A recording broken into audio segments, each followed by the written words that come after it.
Honourable members, I'm told that we are correcting. If maybe Honourable Mkalipi can sit down, then we'll be correcting.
Good evening, honourable members,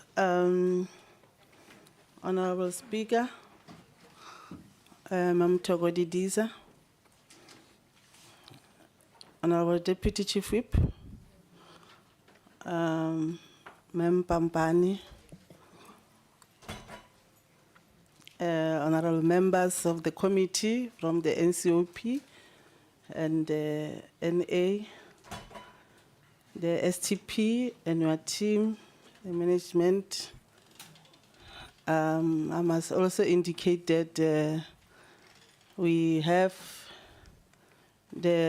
told that we have guests today whom are the trade union. Also on the other side, they are public.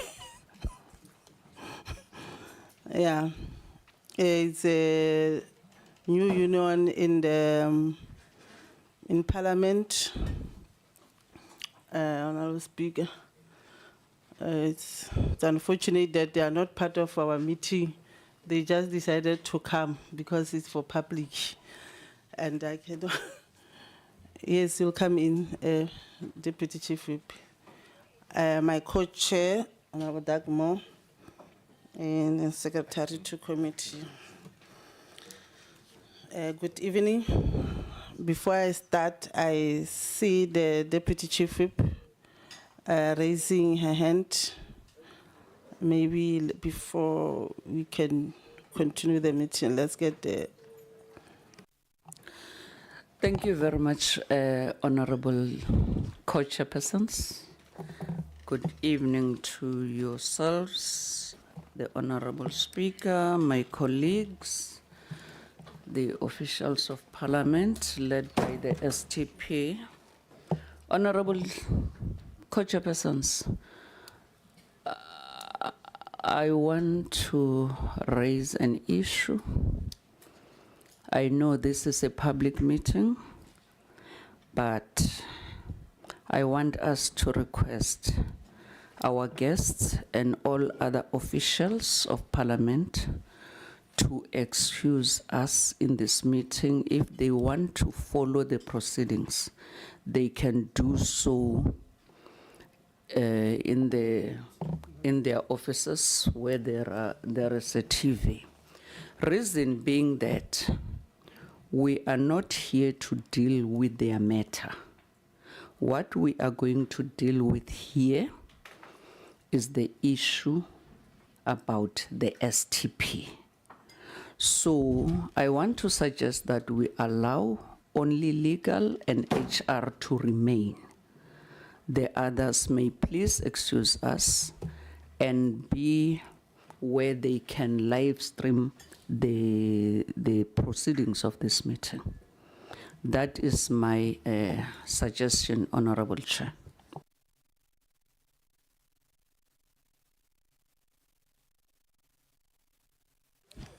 Honorable Badenost. Honourable Chair, thank you very much and good evening to all. Just two things from my side. Honourable Dugmore, is he the acting chairperson in place of the chairperson?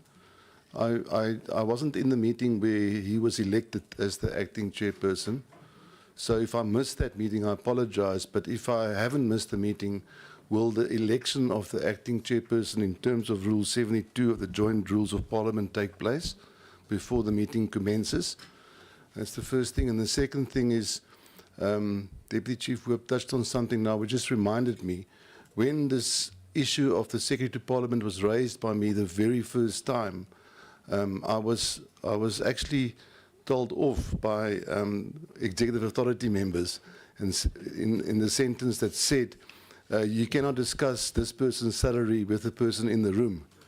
I don't know if we should then also ask the Secretary to Parliament to also vacate the room if we're going to discuss his salary tonight. Thank you very much. Thank you very much. The first question, Honourable Badenhorst, we have a standing resolution as the committee with regard to the co-chairing of Honourable Dugmore since the ad hoc committee has been established.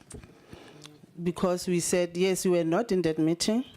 I hope Honourable Clark could have clarified to you. They know about it, because we didn't want to every day come up with say, can we elect, can we elect? Then the resolution says when the co-chair, Lekhanyane, is not in the meeting, the Honourable Dugmore will co-chair. That is a standing resolution. Yes, if for that item, as you correctly put it, we're going to request that only the speaker and the committee members will remain in the room, and other honourable members, and and HR. So the honourable members can be excused. Thank you very much.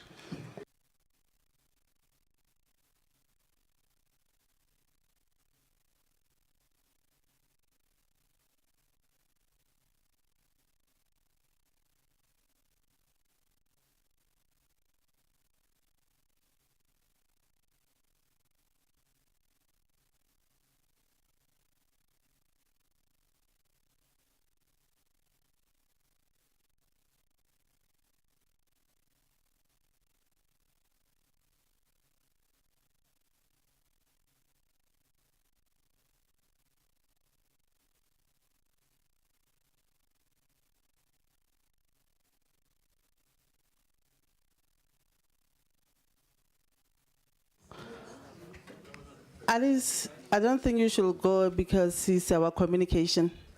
I think because you'll be able to assist us in crafting the resolution. Okay.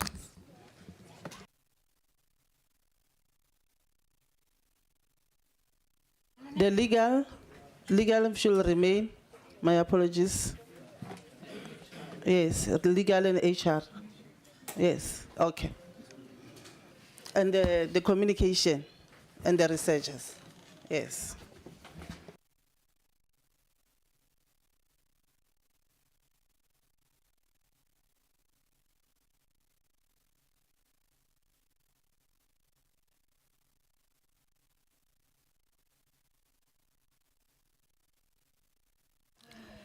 Honourable Chair, if we can start, we had Thank a very you. long day. Yes, we do have, we had a long day. Deputy Chief Whip, as I've already greeted everyone.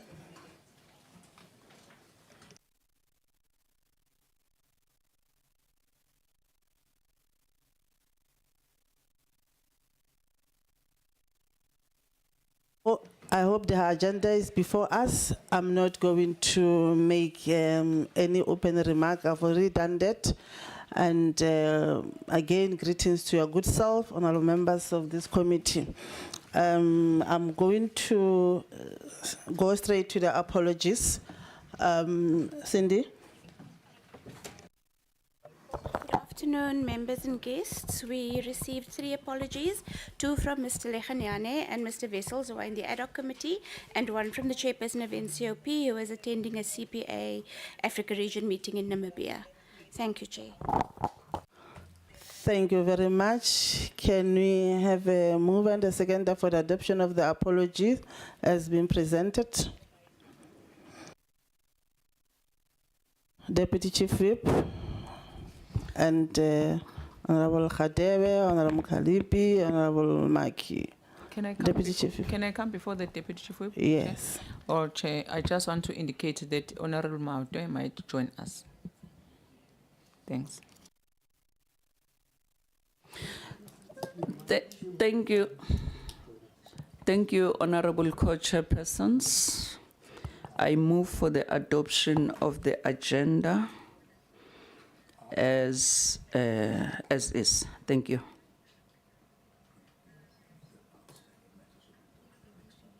What? No, we are on the apologies. Yes. Oh, sorry. Not on the agenda I'm yet. distracted by my colleagues. Yeah, I saw. Okay, Khalipi. I move for the adoption of the apologies. Thank you. Chairperson, I move for the secondment of the apologies. Makesini? Third. Maki? Fourth. Thank you. No objection. Thank you. Honourable members, now goes to the adoption of the agenda. Co-chair, you want to raise something? Yes, Co-Chair, just to say that my understanding of what the Deputy Chief Whip had indicated earlier was that we deal with the matter of the Secretary to Parliament, and that other outstanding HR matters are referred to the later meeting on the 13th of March. I'm not sure if that was what she was proposing, so just on that matter, if that's all of our understanding, then... Okay, is there an agreement in the House? So with that, we just have to now remove and outstanding human-related matters. So with that amendment, can we get a move and a seconder for the adoption of the agenda with the amendment, Honorable Feni? Thank you very much, Chair. I'm moving for the adoption of the amendment of the agenda, Chair. Thanks. Can we have order in the committee meeting and allow the TG to have a seat? I'm protecting my members of the committee.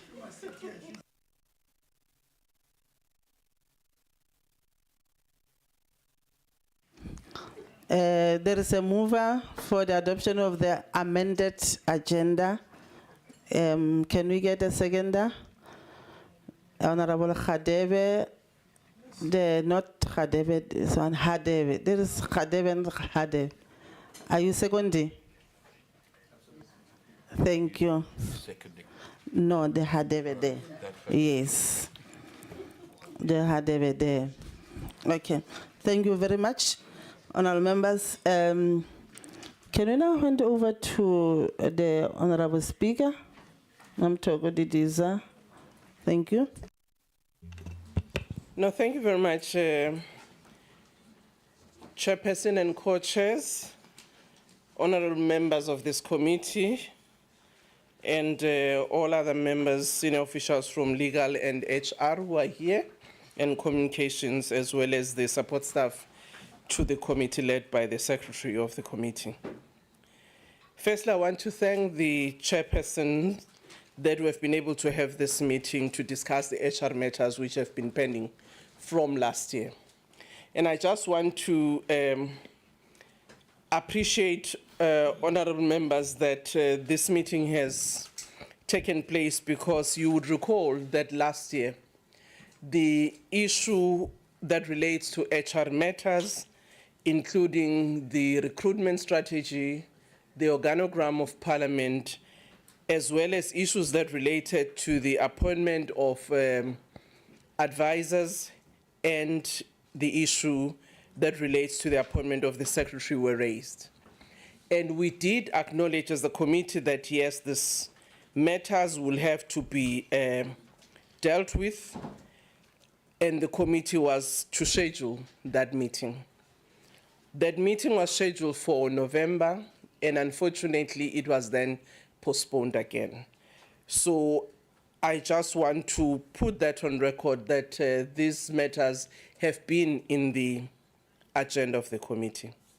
I say this, Chairperson, because it might seem that the matters are only being attended to because of the letter that came from the DA Chief Whip to the two chairperson and copied to the Speaker and the NCOP on the matter of the Secretary in particular.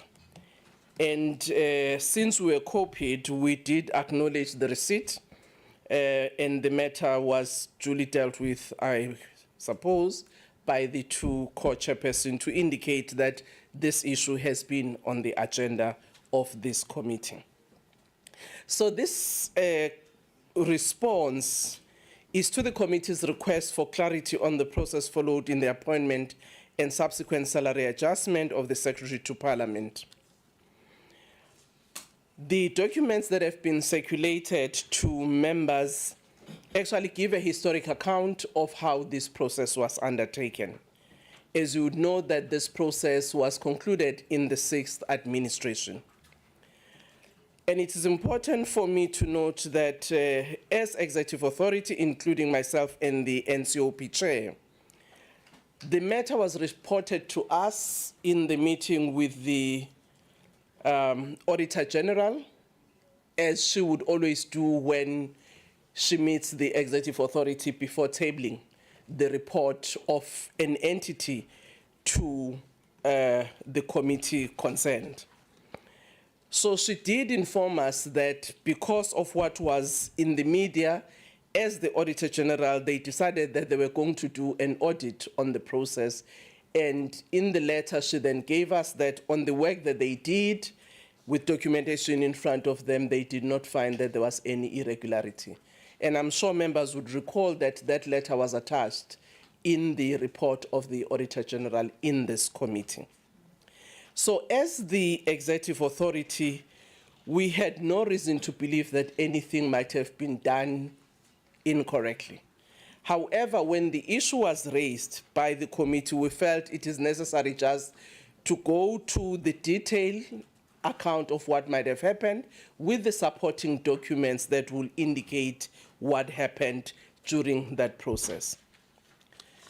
I just want to indicate to members in terms of the background, which will be on page 2 on the covering report, that when a decision was made to advertise the position of the STP in 2020, the salary was set at a maximum of 2.4 to 2.6 million.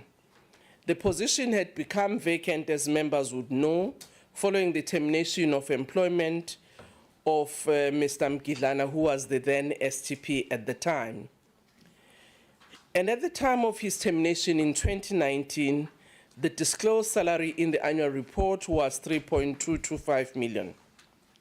However, when issuing a directive in 2020, the executive authority then directed that the position be advertised at a maximum range of 2.6 million, informed by a motivation of the then acting secretary, Ms. Baby Jawa, to reverse the salary to what was the 2007 quantum, citing irregularity on the notch that the position was placed at, while a benchmarking exercise would run concurrently with the advertisement process to inform a market-related remuneration package. You'll see that documentation on Annexure 1. Previous independent benchmarking recommendations from the 21st century, which was done in the past, had not been fully implemented. It was acknowledged that the STP role had evolved significantly in scope and complexity, particularly following the promulgation of the Financial Management of Parliament and Provincial Legislatures Act of 2009. The Executive Authority at the time also recognized the need for strong financial, administrative, and strategic leadership. It was therefore directed that a proper benchmarking exercise be undertaken to determine the appropriate level of remuneration and that an interim figure of 2.6 million be advertised. Parliamentary records from 2006 and 2007, which is on Annexure 2, reflect a practice whereby the Executive Authority approved recommendations emanating from the 21st century regarding remuneration structuring. It is in line with this accepted principle that the role would again be benchmarked externally to ensure market alignment rather than being confined strictly to internal grading mechanisms. Since 2007, institutional practices also include the use of personal notches linked to incumbency, competence, experience, institutional complexity, and market comparison, as you will see in Annexure 3. Although not a factor at the time of advertising, the events of 2 January 2022 subsequently amplified at the time of benchmarking the need for adaptive and resilient executive leadership. We go on the chronology of events as we found them in the records in the appointment process. The advertising and directive. The STP's post was advertised, and I'm sure some members who might have been here at the time would know that it was done in February 2020. It was again re-advertised in October 2020 at a maximum salary of 2.6, pursuant to the directive issued by the EAs on January 2020, Annexure 1.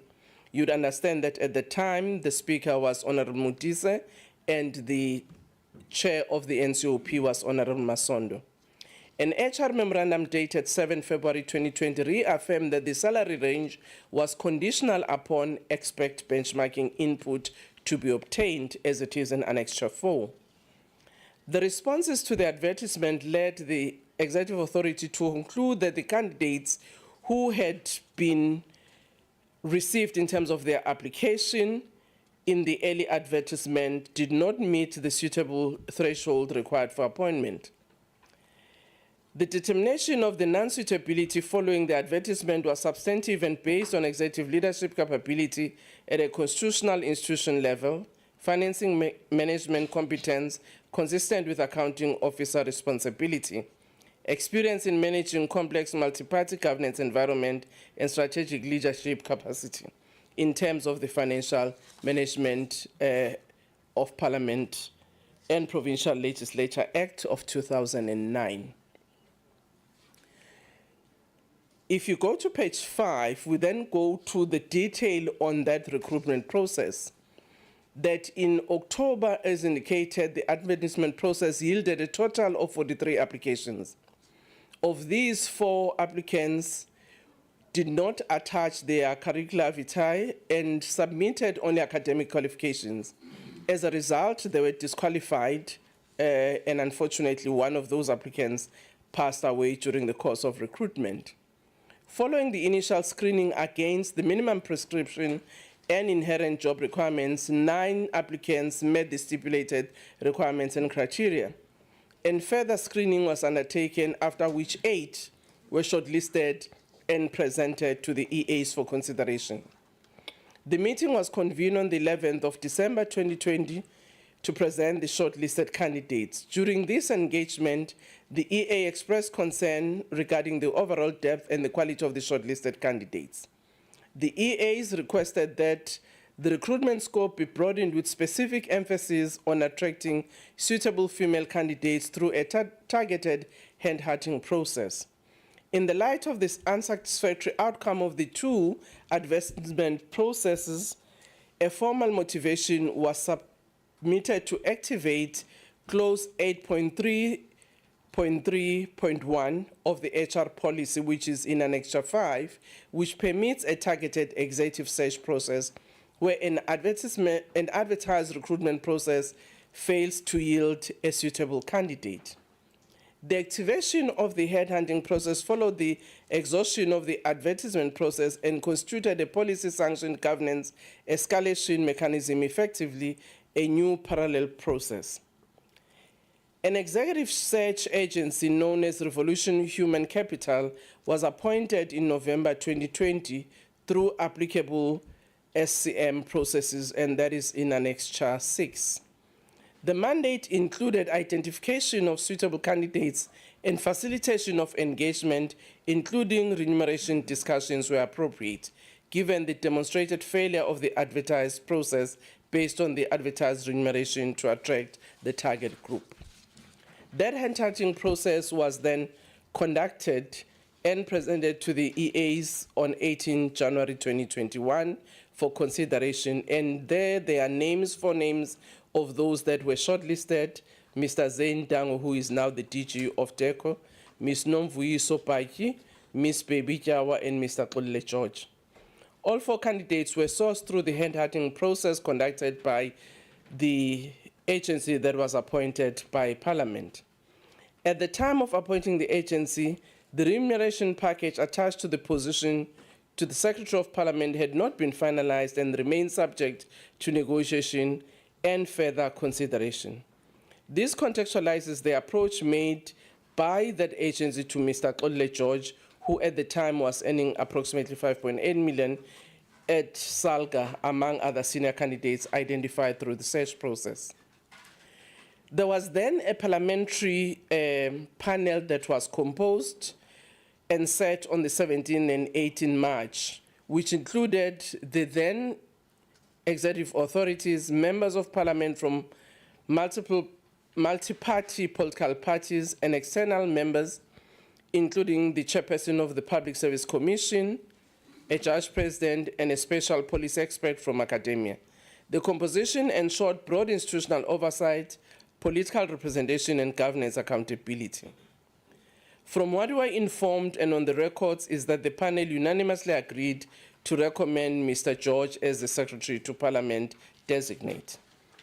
In furtherance of this decision and after the internal verification process, correspondence from the recruitment agency dated 9 March confirms the initiation of the negotiation process with Mr. George.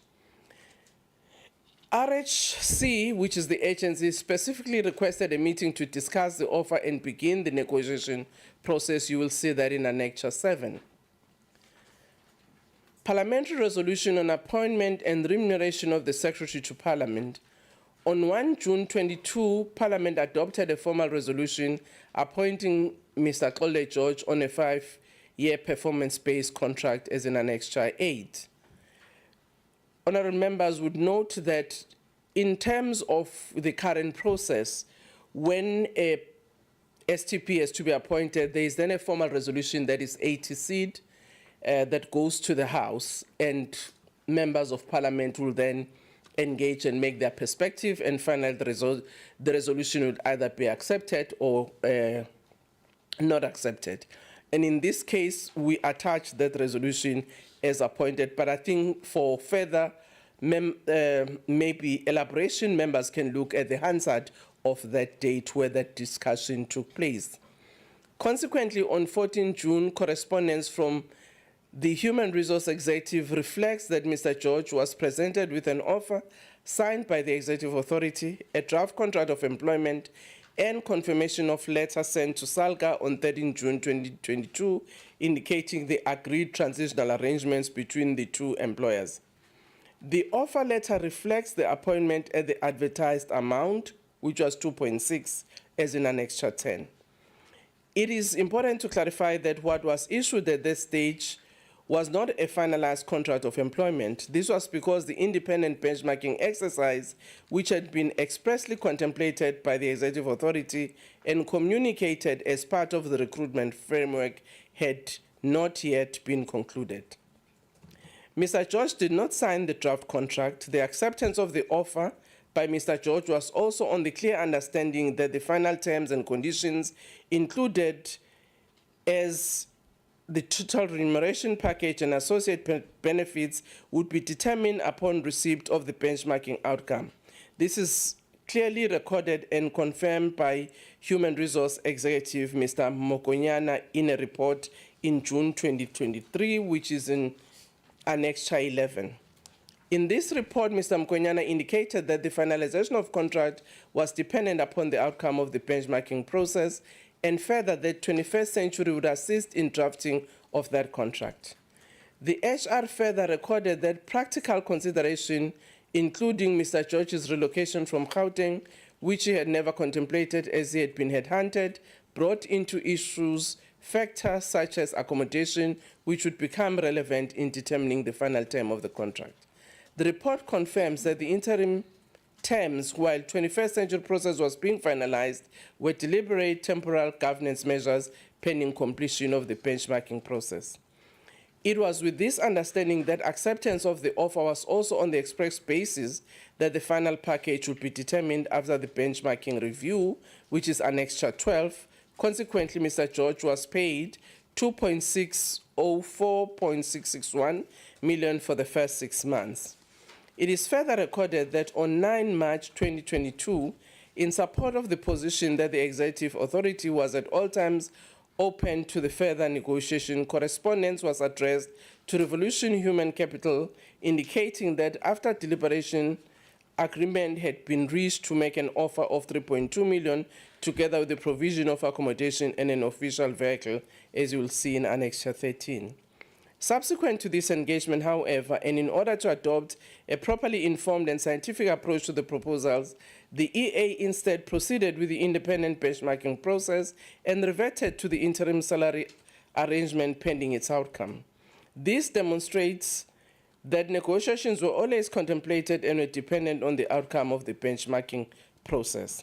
Legal advice to HR on validity of the employment relationship between STP and Parliament.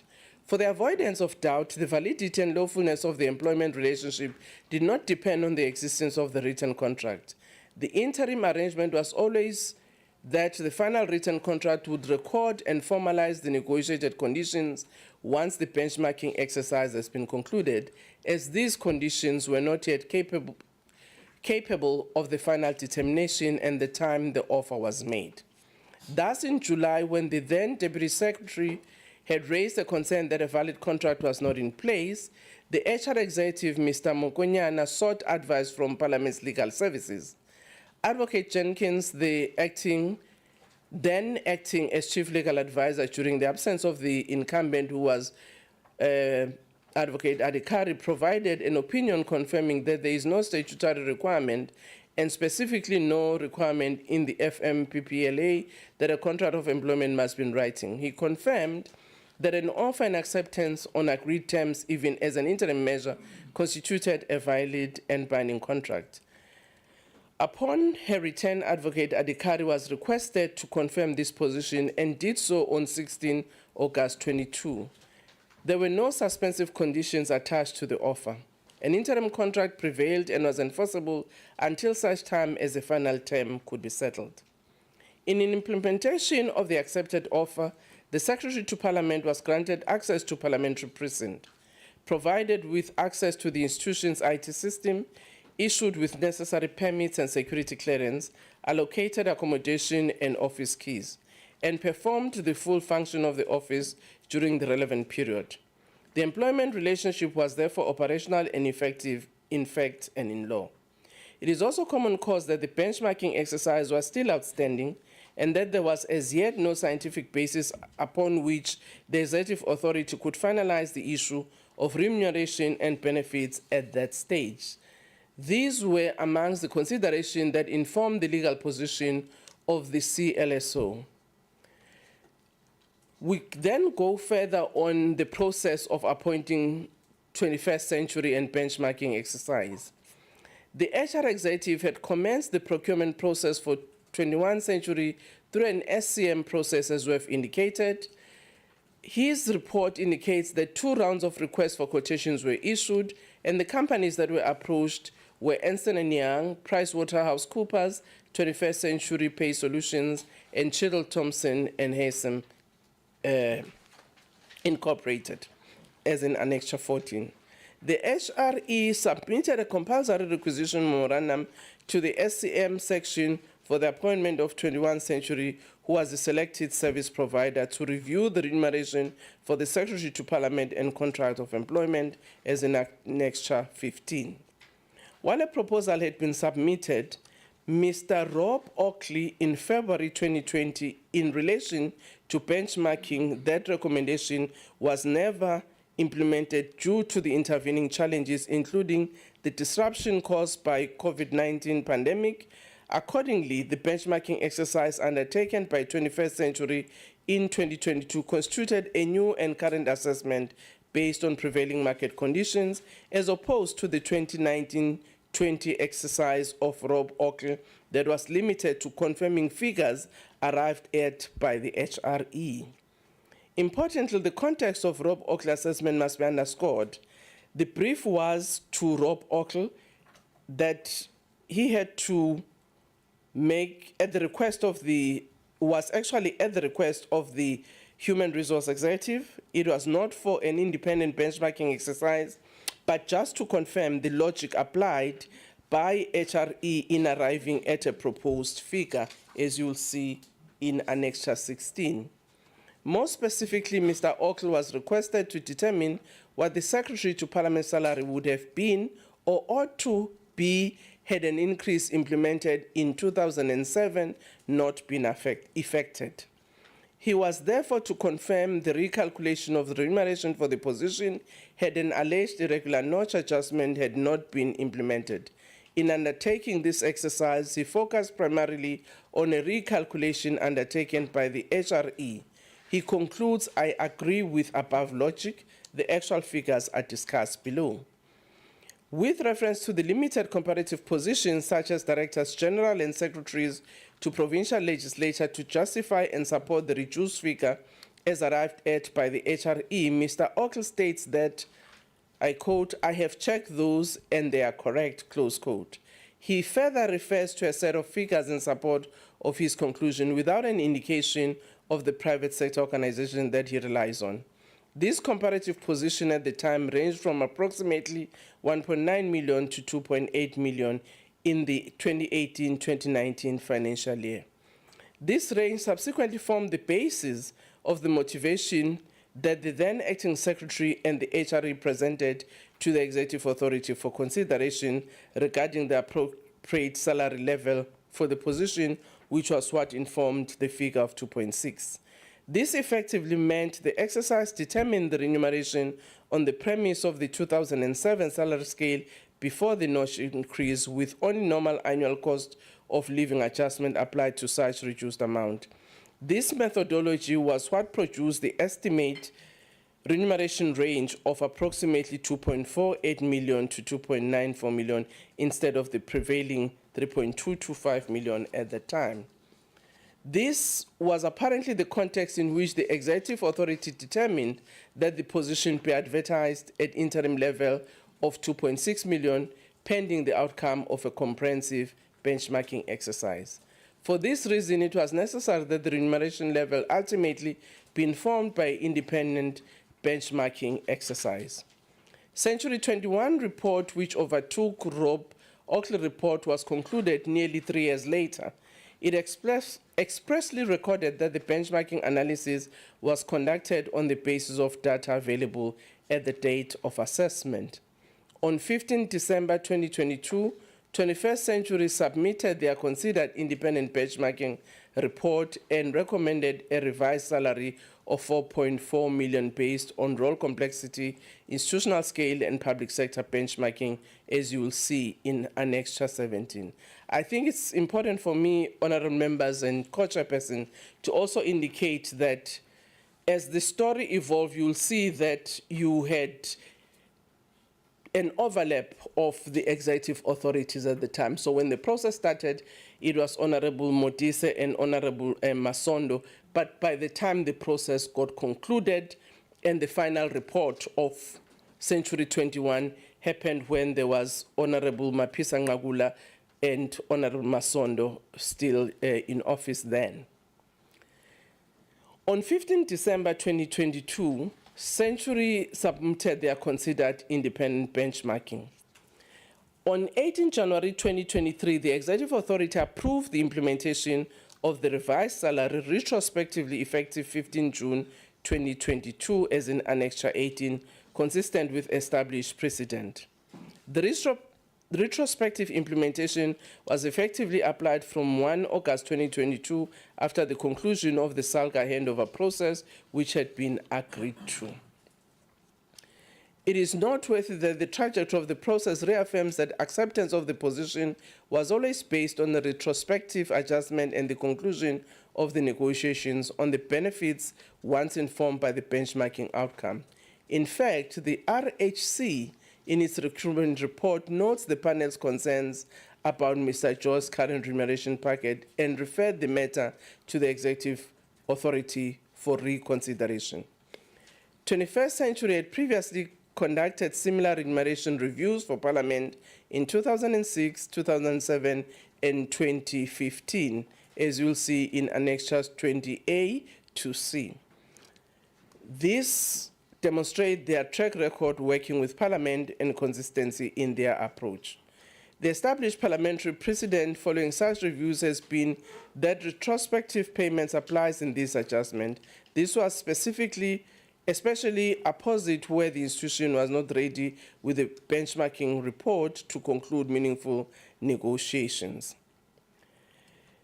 When you look at 5.12, it just indicates the benchmarking findings that was done by 21st Century, and 5.2, the comparative public sector executive remuneration at the time when the benchmarking was done.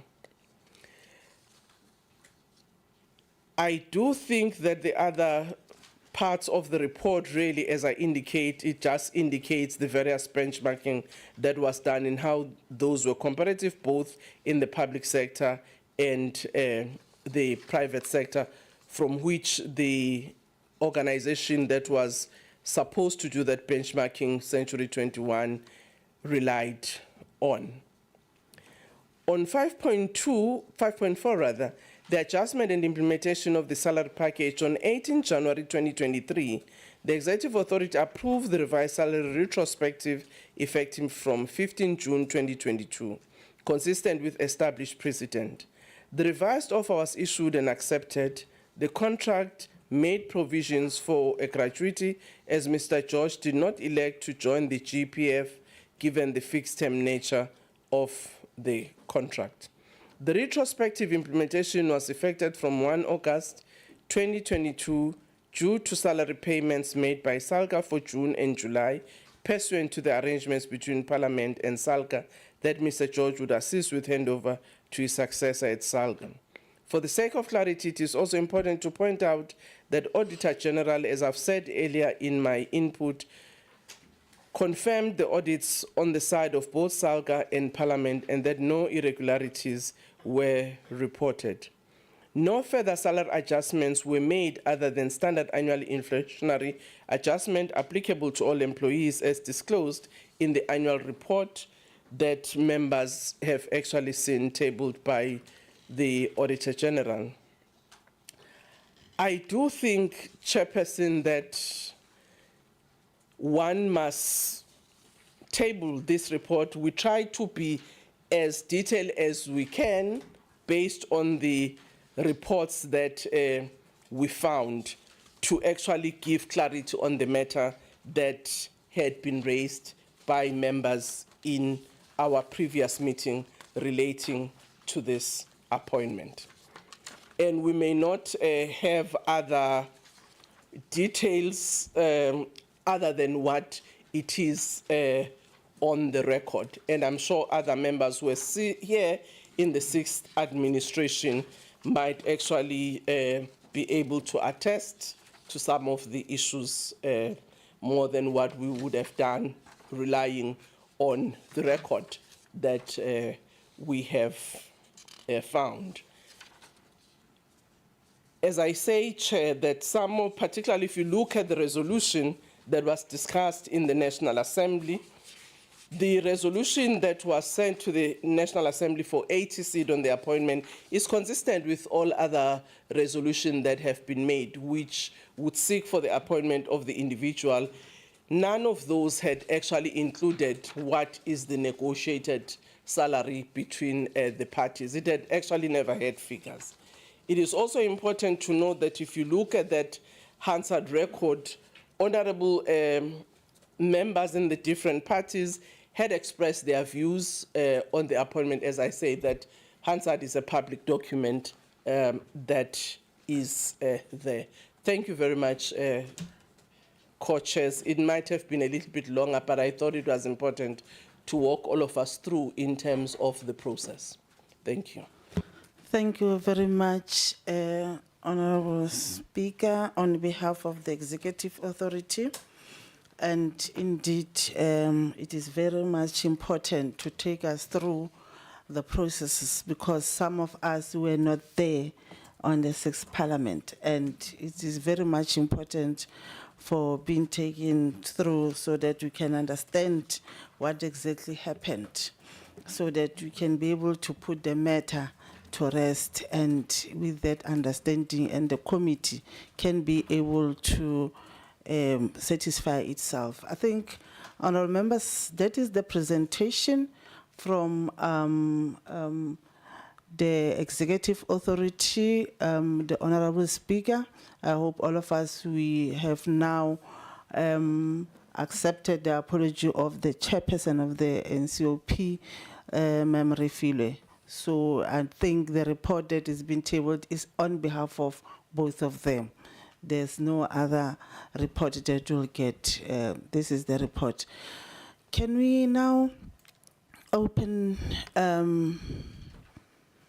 the questions for clarity, honourable members, if there is any, so that we can have final decision on the matter.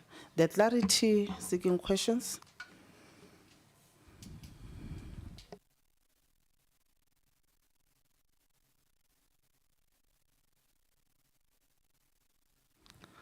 Honourable Clark, Honourable Badenhorst.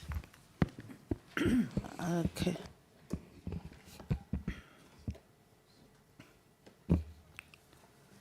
Thank you, Honourable Chairperson. Hansen. Thank you, Chairperson. I just want you also to note that there's no rule that says I can't sit and research issues on my cell phone when I need to do that. And I want Member May to know that, because she kept on saying to me, this report is confidential and you cannot communicate on your cell phone.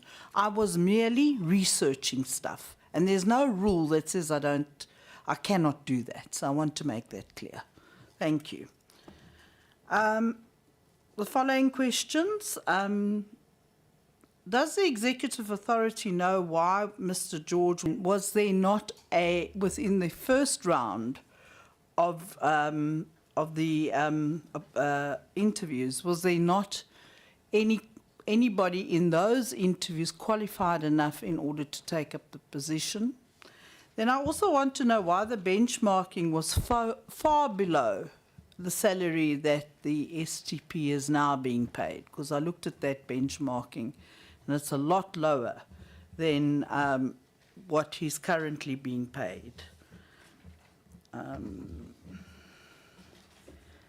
Is the EA aware of any discrepancies in the hiring process following the appointment of the current STP?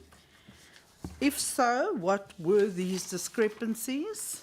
What actions have been taken in this regard, and what were the outcomes? And if no action was taken, why not? Is the EA able to place on record that, to their knowledge, the hiring process, appointment and salary increase was lawful? And then in a letter from your office dated the 20th of January 2026, you claim that the STP's 4.4 million salary is in line with the benchmarking exercise by 21st Century. And I have alluded to that. His current salary now is far higher. Why was there a second benchmarking sought? To what do you attribute this discrepancy? If you were aware of this earlier benchmarking exercise, why did you not make mention of it in your letter in the 20th of January? And do you agree that the STP salary is overinflated, seeing as it is more than that than the President? And will you go on record that you believe that the STP remuneration package to be fair, considering that millions of South Africans can't even put food on their table? Is the STP position had to be advertised, if it had to be advertised tomorrow, what would the salary bracket be and what would inform such brackets? Then, is it standard practice, and this was obviously happened previously before the current executive, but is it standard practice to manipulate hiring processes? If not, was Mr. George a special case? And then I also would just like to bring to your attention that the STP actually visited the DA Chief Whip's office at some stage, not so long ago, and discussed the report of the Public Protector, which we haven't seen. And of course, it's alleged that they are in a relationship, so we would actually like to see that report. And that the STP asked our Chief Whip not to bring a lot of attention to his salary package. So I'm mentioning that. And I think it's necessary for us going forward that the previous executive authority actually be summoned to this committee, because I think there's some serious questions to be asked to the previous executive concerning this issue. Thank you. No. Yeah, relax. Thank you. Relax. Badenhorst. Chair, thank you very much. First of all, we've received this documentation pack tonight, so we haven't had a chance to peruse and look at the veracity of what is given to us as members of Parliament, and our duty is oversight. So I would like for us to have an opportunity to go and look at this document pack, interrogate it properly, put our questions in writing to the executive authority, and then get a deadline of when those questions in terms of the packet we received tonight will be answered. That way we can do oversight over what we received tonight. Having said that, I do have a few questions, if I may. No. Honorable Badenhorst, you are saying you want to give in a chance, but you continue saying you have a question. Yeah, look, it's fine. Yes. I can take my questions in writing. I can put it Yes. in writing to the Just pose your executive authority, questions. and if they give me a timeline on when those questions will be answered, 100% I can do that. Or I prefer that actually, because Yes. I haven't had a chance to look at this documentation properly, so I don't know. I mean, for example, there's a HR policy in there with a cover page and a page 14, and nothing else in the HR policy.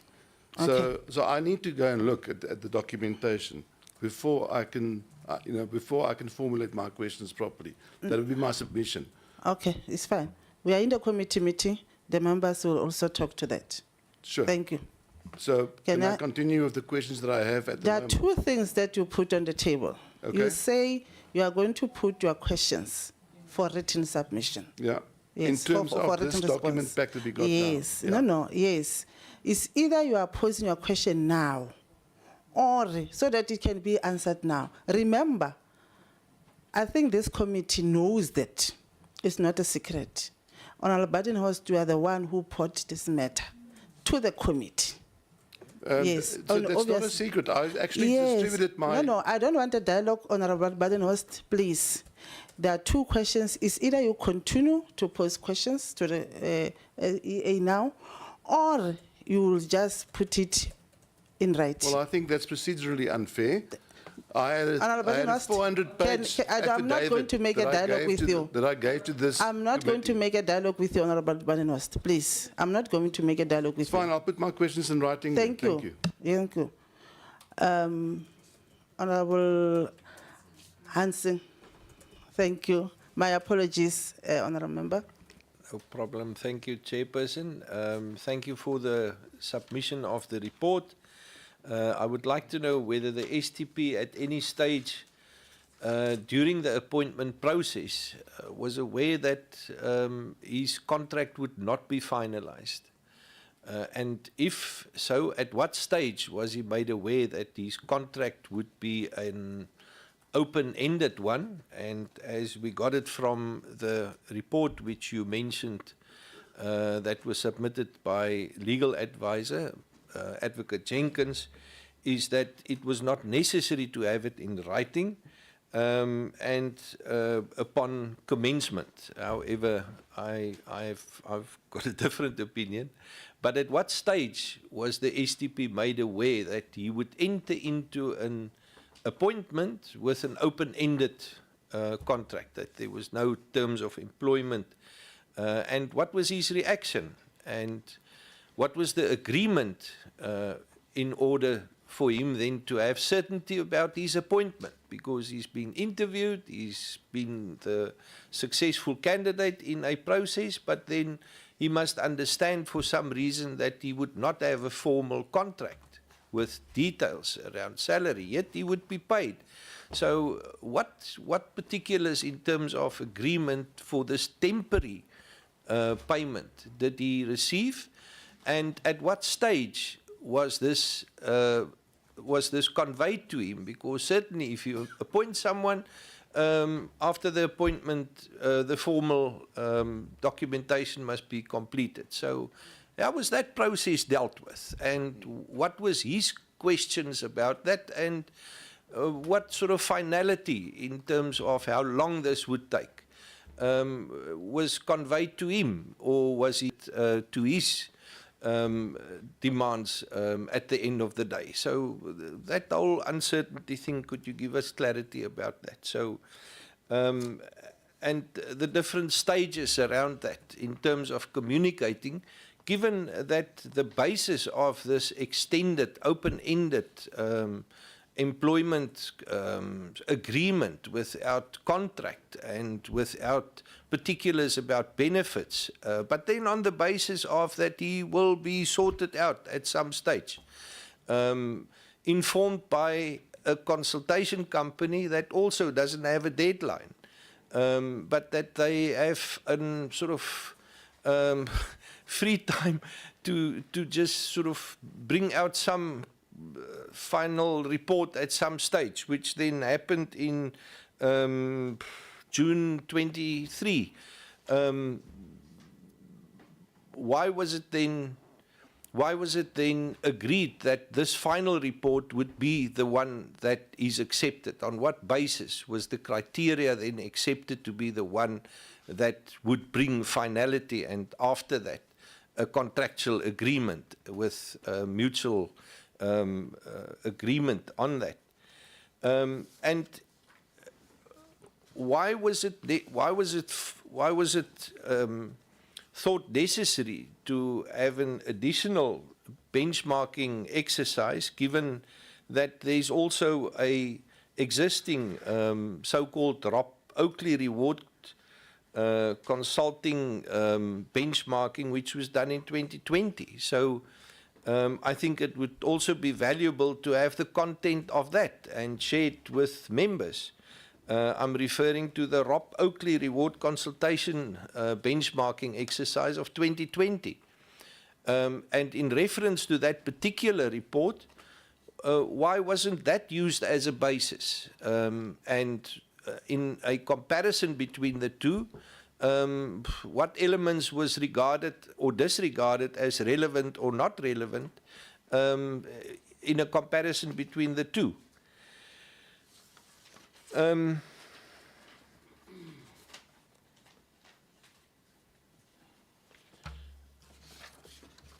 I would also like to know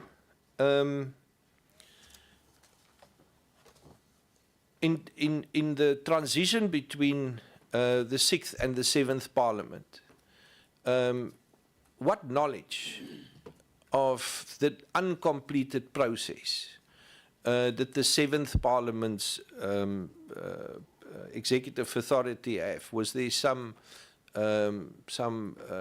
legacy report that was submitted and as a handover for this particular process that was not sort of fulfilled? And what deviation was there from the direction and decisions that was taken by the 6th executive authority opposed to the direction and decisions which was taken in the 7th by the executive authority in the 7th Parliament?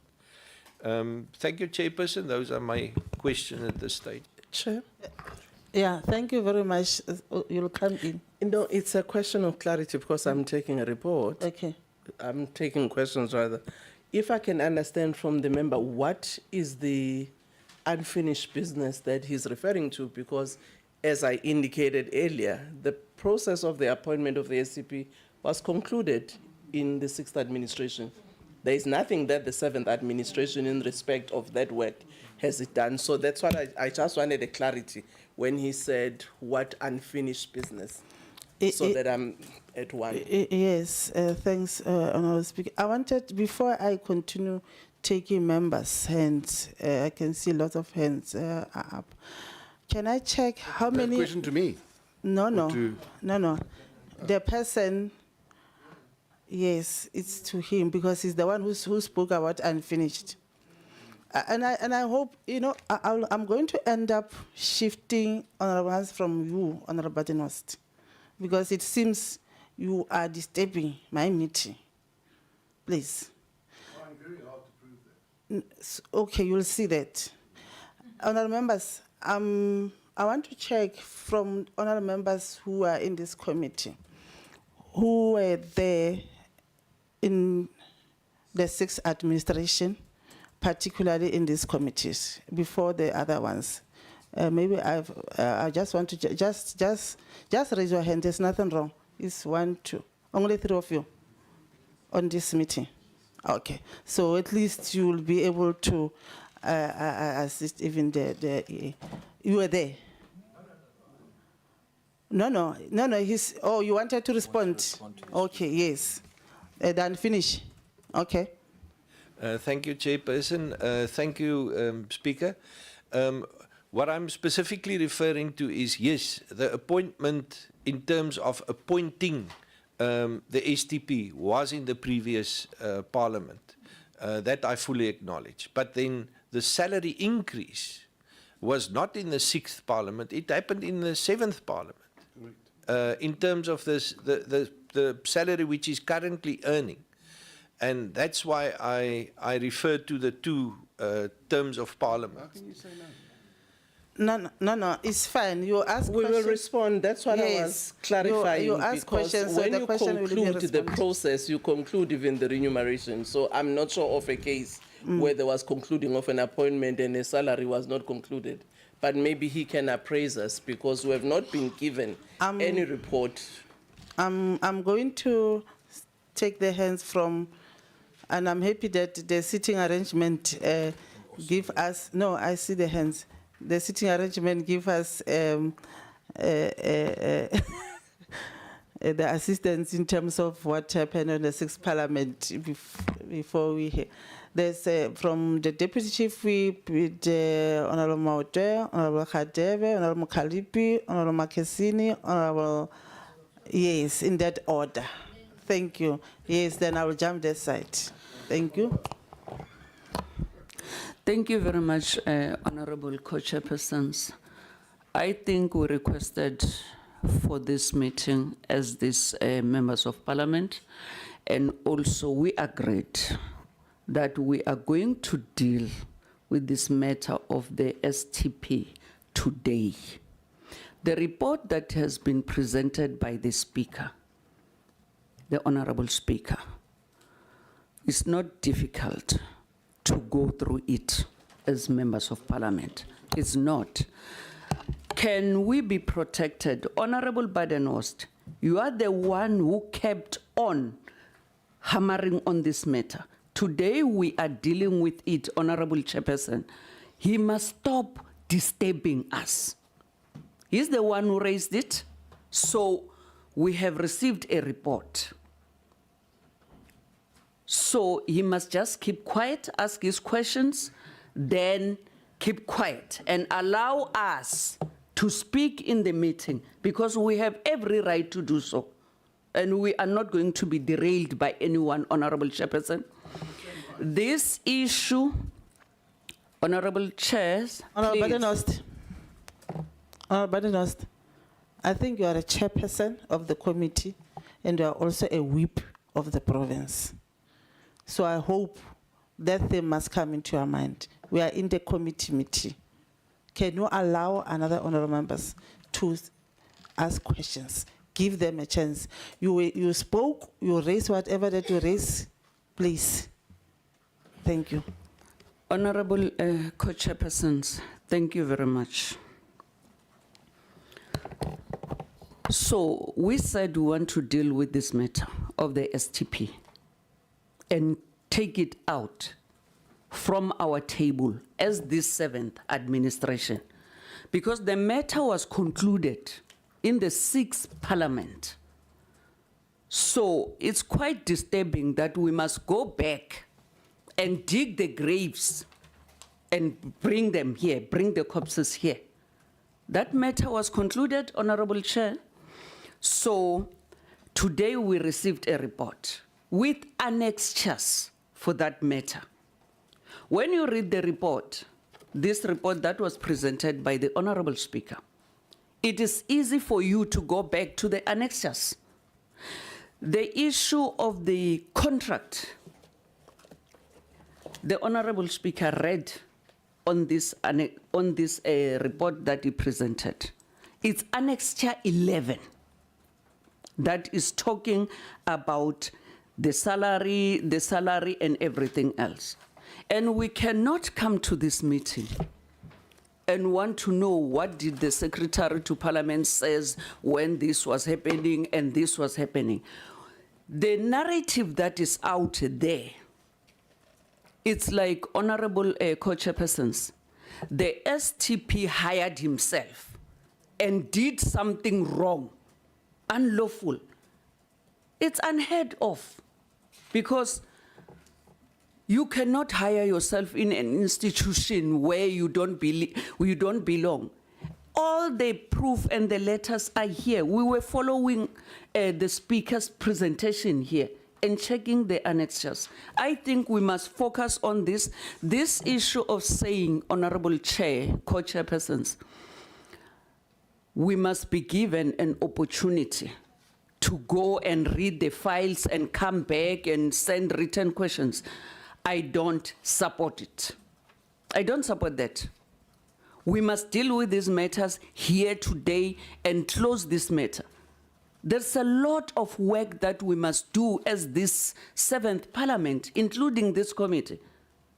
So we cannot afford a situation where we will be forced to go back and forth. It can't be. There's a lot that is happening in Parliament. So our judgment shouldn't be clouded by maybe hatred or anything. So I want to suggest to this meeting to say, Honorable Deputy Speaker. Thank you. Deputy Chief, can you? No, but why are you raising the hand? Raising my hand because I have now been told I can get written answers to my questions in lieu of doing verbal questions. So that's been agreed to, and now it's been retracted. So procedurally, you are out of order at the moment, Chairs, with respect. Honorable, you put a proposal. I told you that you are putting the proposal to the committee meeting. That's what I said to you. So the members are now discussing. The members are now discussing. This is the first person. This is the first person to speak. So I don't know what is it that what's wrong with you? Can you please, I'm saying you are a chairperson of the committee. Can you allow me to chair this meeting? Please, allow me to chair this meeting. I might be a woman, but please allow me to chair the meeting. Thank you. Thank you, Honorable Co-Chairpersons. I think our hatred for a certain individual shouldn't cloud our judgment. We are honorable members of parliament. We have been presented with this file. The report is short. It's not that long, and it's easy to go to each and every annexure.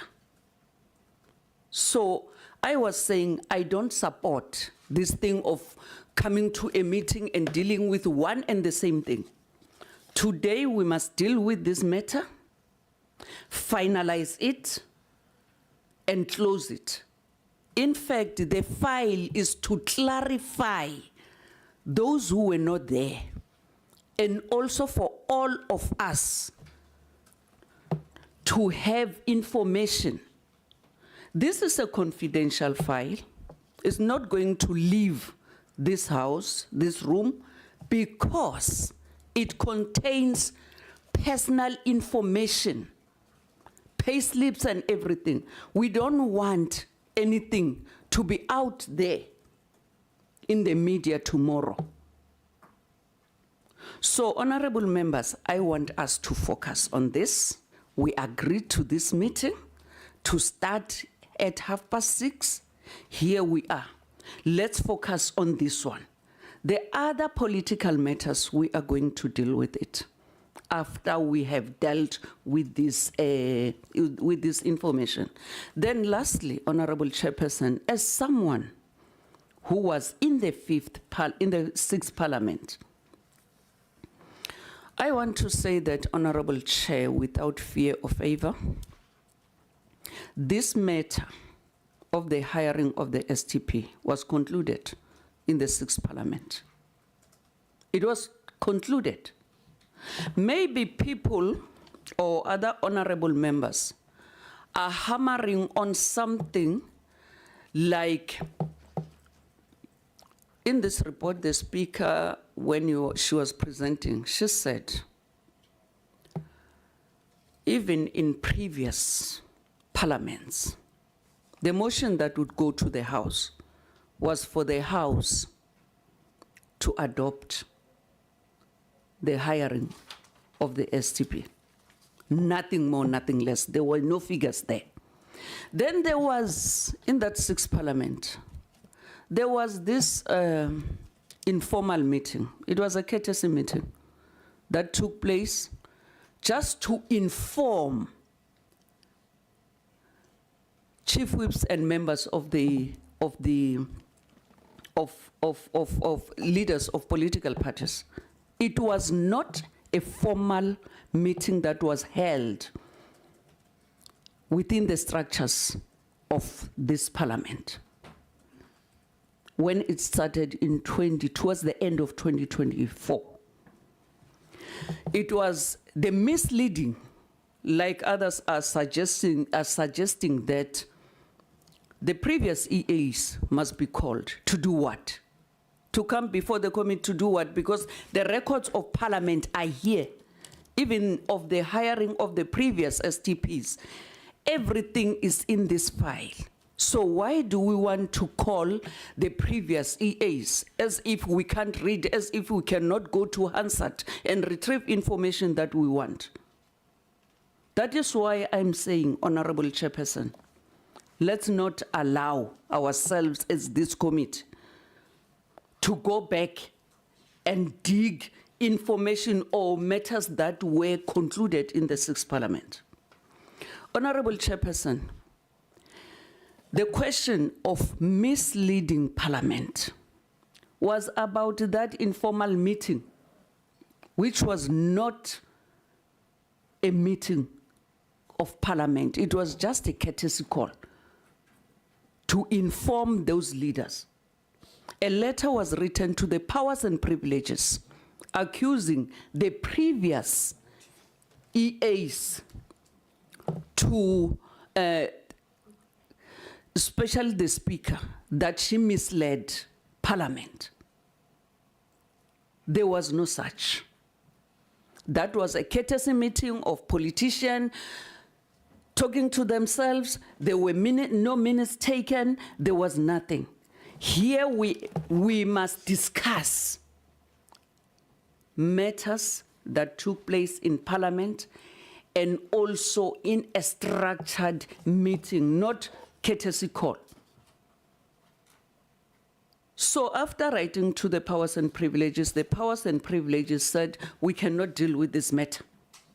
We heard then that it was taken to the Ethics Committee.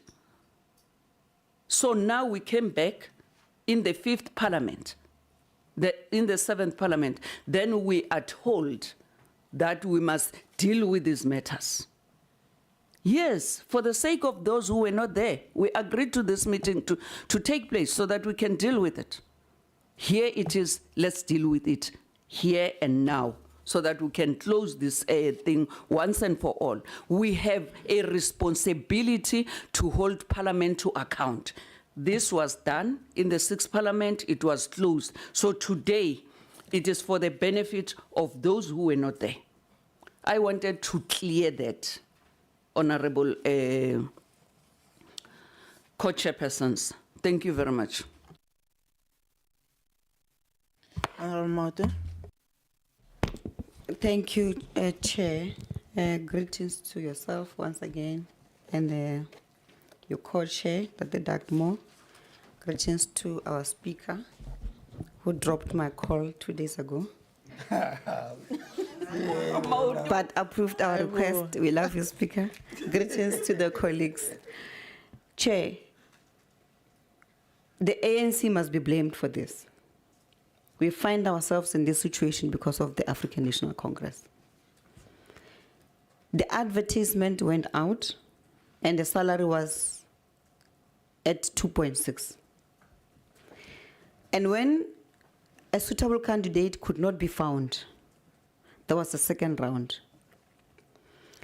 And the second round then found someone who is already earning high. It's a fact that Xolile George was earning 5.8 million rand from Salga, as the CEO of Salga. So it's a no-brainer that you can't drop from 5.8 million to 2.6. So he was brought here and promised that we're going to increase the salary when we get on the other side. So he came here, 6 months he was earning the 2.6 and made to sign a contract that is inconclusive. That will then lead to a benchmarking exercise. And that benchmarking exercise was overseen by him and the 2 accounting officers, the heads of the houses, the Speaker and the EA. And so it fit to increase the salary from 2.6 million to 4.4 million. None of us has ever received such a salary increase. No way. And I'm calling it a salary increase because he was already in a position that time. So there's a difference between being recruited at a higher salary and negotiating from outside before you come in, and you are now in and you then get a salary increase.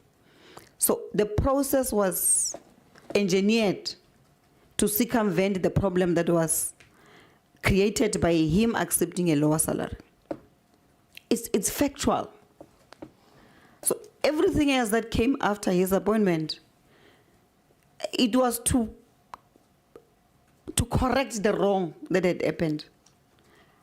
And we find ourselves in this situation where now we have to discuss this issue because we put the horse before the cart.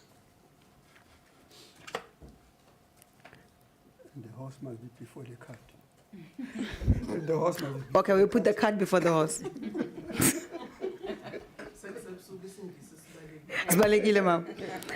So that is where, yeah, please protect Can you me. please allow I miss him. Honorable Maude to finish? Thank you, Chair. Thank you for the protection. So that's where we are. And it's true, we can deny it all we want, we can sugarcoat it with the AG's report, with everything. Of course, the AG is looking at at the process. But when the two houses sat and agreed on the name, as the deputy chief was saying, there was no salary on the table. The appointment of the STP in the houses, it had no salary. We did not discuss how much it's going to get. But the advert that went out misled the nation. Because if the advert went out at 4.4 million, I'm sure a lot of people would have actually applied. So competition, what is it called? Competition Commission can also attest to that then you misled people. You said this thing out is 2.2, 2.6, only to find that later on it's actually 4.4. And it's 4.4 because the incumbent came with a higher salary already of 5.8 million. It's true and it's out there in the open. So, Speaker, it was wrong. And I'm not saying you because you're not here. You were not the speaker at the time. But this process was wrong. The people who appointed George Xolile did us an injustice. And there's nothing wrong. It's a wrong that is being identified. It must be spoken about. I agree with dealing with cases of previous things. Even the Madlanga Commission, even our own ad hoc committee, speaking about things that happened 3, 4 years, 5 years ago. There's nothing wrong. So we're here now, and the issue is now. And we're saying it's wrong. It was wrong, and it's still wrong. It doesn't matter how we try to correct the process. Oxalayo, it was wrong for him to have that salary increase. 60% salary increase. Increase, not cut. He came here, got 5.8, got 2.9. It was a cut, a huge cut.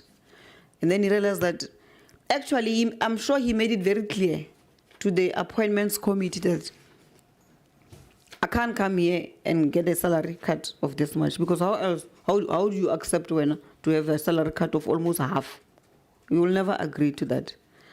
So the promises were made there, and the promises was that we'll do benchmarking. That will then inflate your salary very high. But it was wrong. And we were still here 2026 saying this thing was wrong for the STP to have this. Thank you. You are saying even if there is a benchmark, it is still below the one of Salga. Yes. You want a response? It's fine, but the way you put it, the 4.4 plus the one of 5.8, no, it's okay. Okay. Adebe? No, thank you. Give me a phone, thank you. That is disturbing. Oh, sorry. Thank you, Honorable Co-Chairpersons, and good evening, Honorable everyone. Maute, can you allow Honorable Khate? Okay. No, thank you, Honorable Chairperson. I think that, one, I was also very fortunate to have been part of that committee, Joint Steering Committee on Financial Management of Parliament in the 6th Parliament. And then basically the report which is coming from the Speaker, the Executive Authority as she presented it, is actually precise on what transpired during that time. The sequence of events are moving accordingly, so there can be no dispute around that. But what I want to raise, Chair, is that one, in South Africa is a law-abiding country. Being a country of laws, there's something which is very critical, is that there are certain institutions which are put in place so that they can ensure that the processes are fair in whatever way, the way they affect the people. But this question, I'd like to take it straight to Advocate Jenkinson, the one who's advising Parliament about the law. Is the Auditor General's report ever challenged in any court of law? If it was never challenged, what is the status? Is it final or not? That's the question I want to raise. And then on the other issue, Chair, the issue of taking a cut is not new in the revolutionary movement. I'd just like to quote the former president of the ANC, Dr. Albert Lutuli, when he was threatened that they are going to take his chieftaincy and even his salary as a teacher if he didn't comply with the apartheid laws. He opted to quit and then served his people. That thing is not new. That's how we're raised. That's why we loved with the self-sacrifice. But even if Honorable Mauto is raising whatever she's raising here, Chair, if the salary of Salga was 5.8, even after benchmarking, it's still 5.4. I think that if 4.4, it means that the STP will have undercut himself, that even didn't reach the original salary which he had. So it means that his influence is out of the way. But what is critical here, Chair, one, is that even coming to the Secretary herself, the Secretary of the committee, in the legacy report of the committee, does it refer that there's something which must be referred to the 7th Parliament concerning the appointment? Concerning the appointment of the Secretary? No, Chair. No, Ms. Hadebe. No. Yeah, no, simply because the process was concluded. Yeah, the process was concluded in the 6th Parliament. That's why there's nothing referring this thing to the future. So I'll concur with my colleague here that sometimes we cannot go and look backwards when the process is where I'm comfortable. The Auditor General's office is one of the best institutions you come across in South Africa, also in the continent, even in the world for that matter. Yeah. So the question which I take to Advocate Jackson is that if an Auditor General puts a report, usually she'll have to engage the auditors, the people who are being audited. So if that report is not challenged, it is not challenged, what is it standing? Is the report final or not? Thank you, Chair.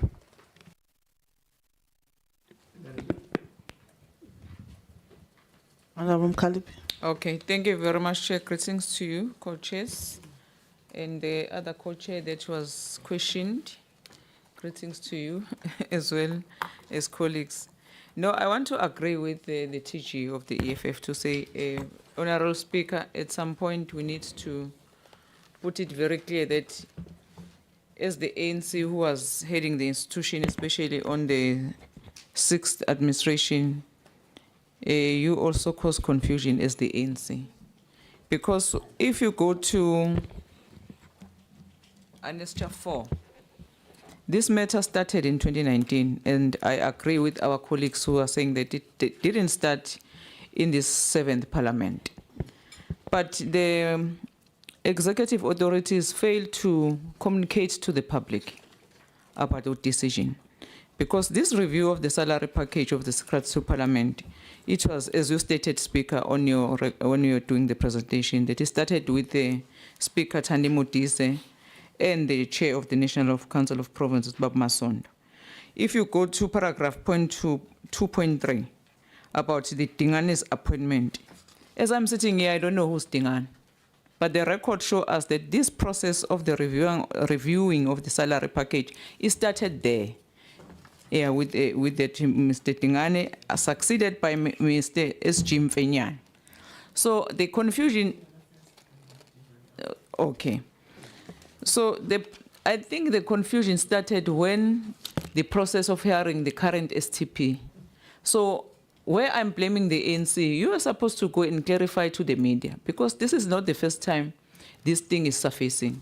If you remember very well, I think this is the third time that is also raised by the DA. Firstly, it was raised by the Chief Whip of the DA, who is the current Minister of Basic Education now.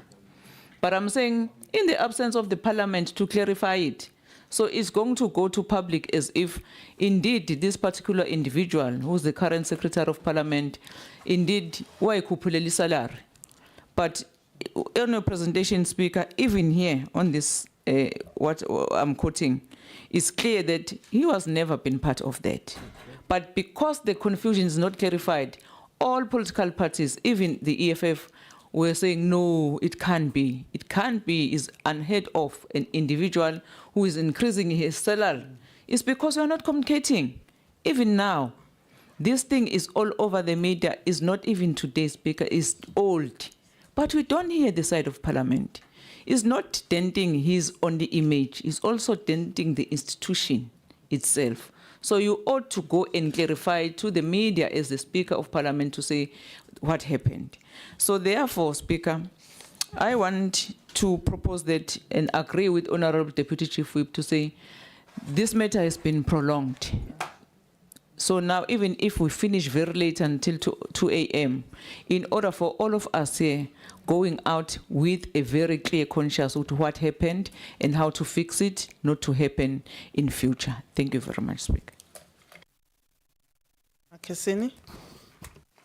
Thanks, Chair, and thanks, Chairperson. I saw in Annexure 12 on the acceptance where Mr.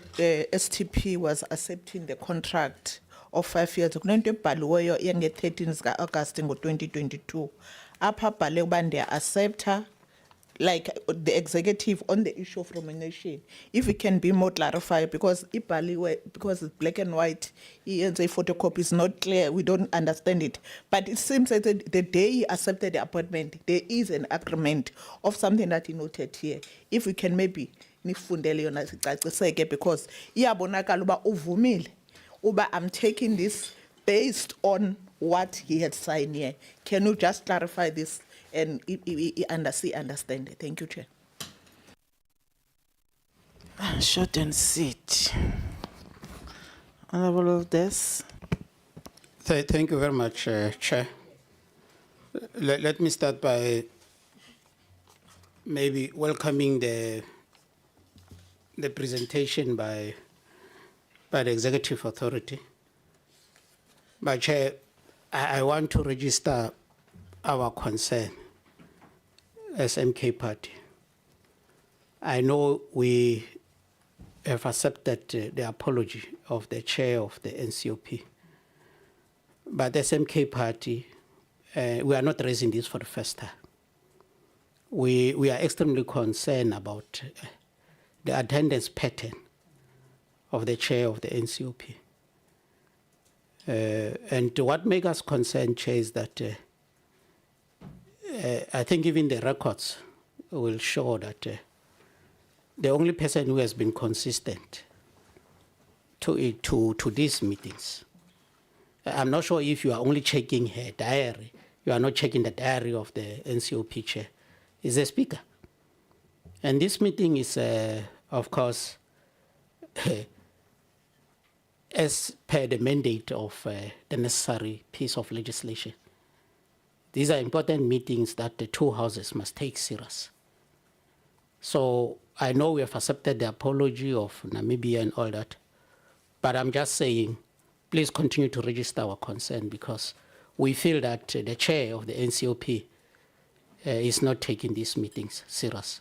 And I think even the records of his her attendance will definitely substantiate our concern. Secondly, Chair, we are a bit concerned about how we process matters as Parliament. The report presented here clearly indicates that, firstly, the two houses adopted a report that came from the Supreme Audit Authority of the country. Now, today, here we are as MPs interrogating that process. And I'm going to ask Advocate Jenkins just to go to town and explain to us the implication of this on the institution of Parliament. Remember, Chair and the co-chairperson, one of the things that we said as the seventh Parliament we want to deal with is the low confidence that the public is having on this institution. So it's clear that, because from where I'm sitting, it's like the process that we are trying to give effect to is questioning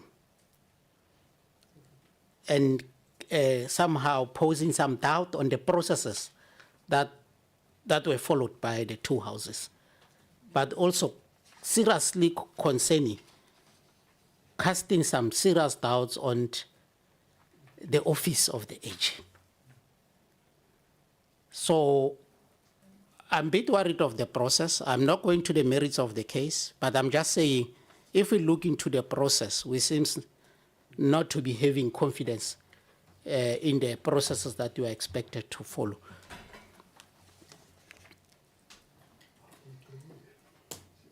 And I'm worried, Chair, that we might be, if we are not aware, we might be setting a very bad precedent. Well, reasons are cited as to why it happened and all that, but we are setting a very bad precedent.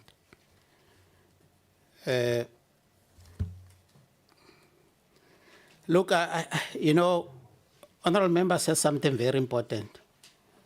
This matter, it has been in the public discourse for quite some time. And it has adversely affected the reputation of the institution, because there might be an excitement that an individual is being victimized, or individual is being attacked, or individual is being exposed. But he's an accounting officer. There's an accounting officer of a parliament. So definitely when you deal with an accounting officer of parliament, you are dealing with parliament. You are dealing with an institution. And I fully agree with member, the executive authority must look into this thing of communicating these things robustly. It can't always be the DA that is communicating about how we are processing this matter.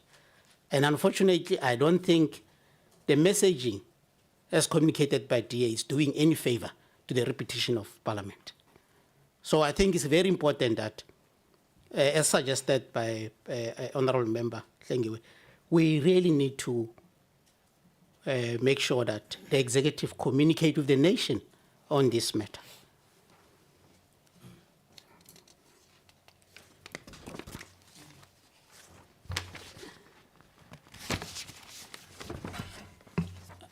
I made some notes, you'll pardon me, I'm not going to be long.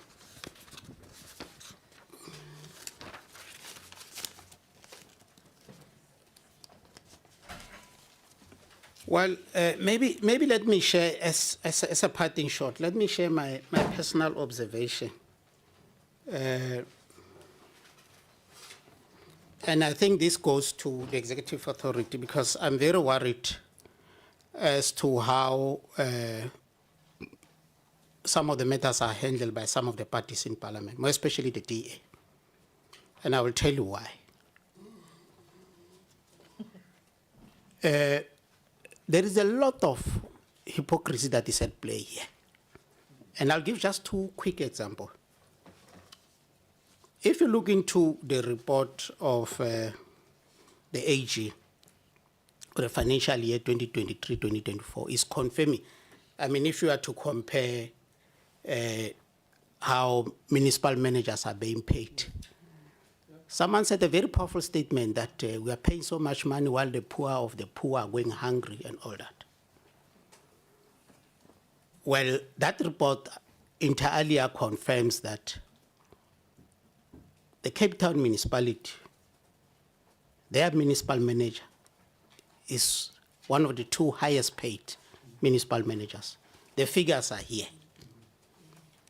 I think that year, I'm not sure this financial year, that year he was earning 4.4 million,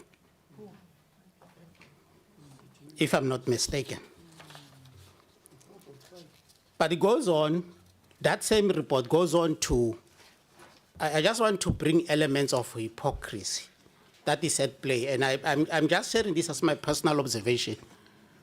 And I'm expecting the executive authority to be very careful as they deal with some of these matters. If you look into the same report of the AG 2023-2024, DA-led municipalities in the Western Cape province. Deputy Chief Whip. What's happening now? Am I protected? I'm protecting you, Honorable Des Van Rijn. Baya, thank you.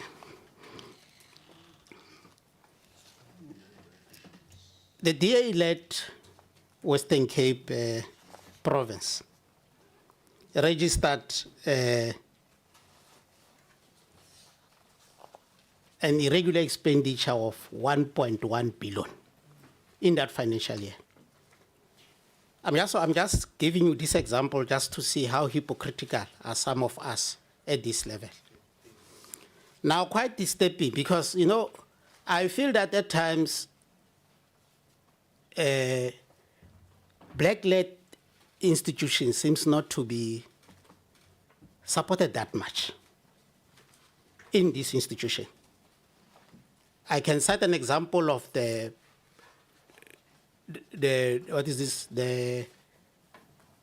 Parliament Budget Office is being attacked left, right, and center by the DA. Now here is the STP. It's also now you know why I'm setting this example because in this meeting, DA come and say personal example of someone's life relationships and all that. Maybe I should warn them that Honorable Mayor. you should be more worried.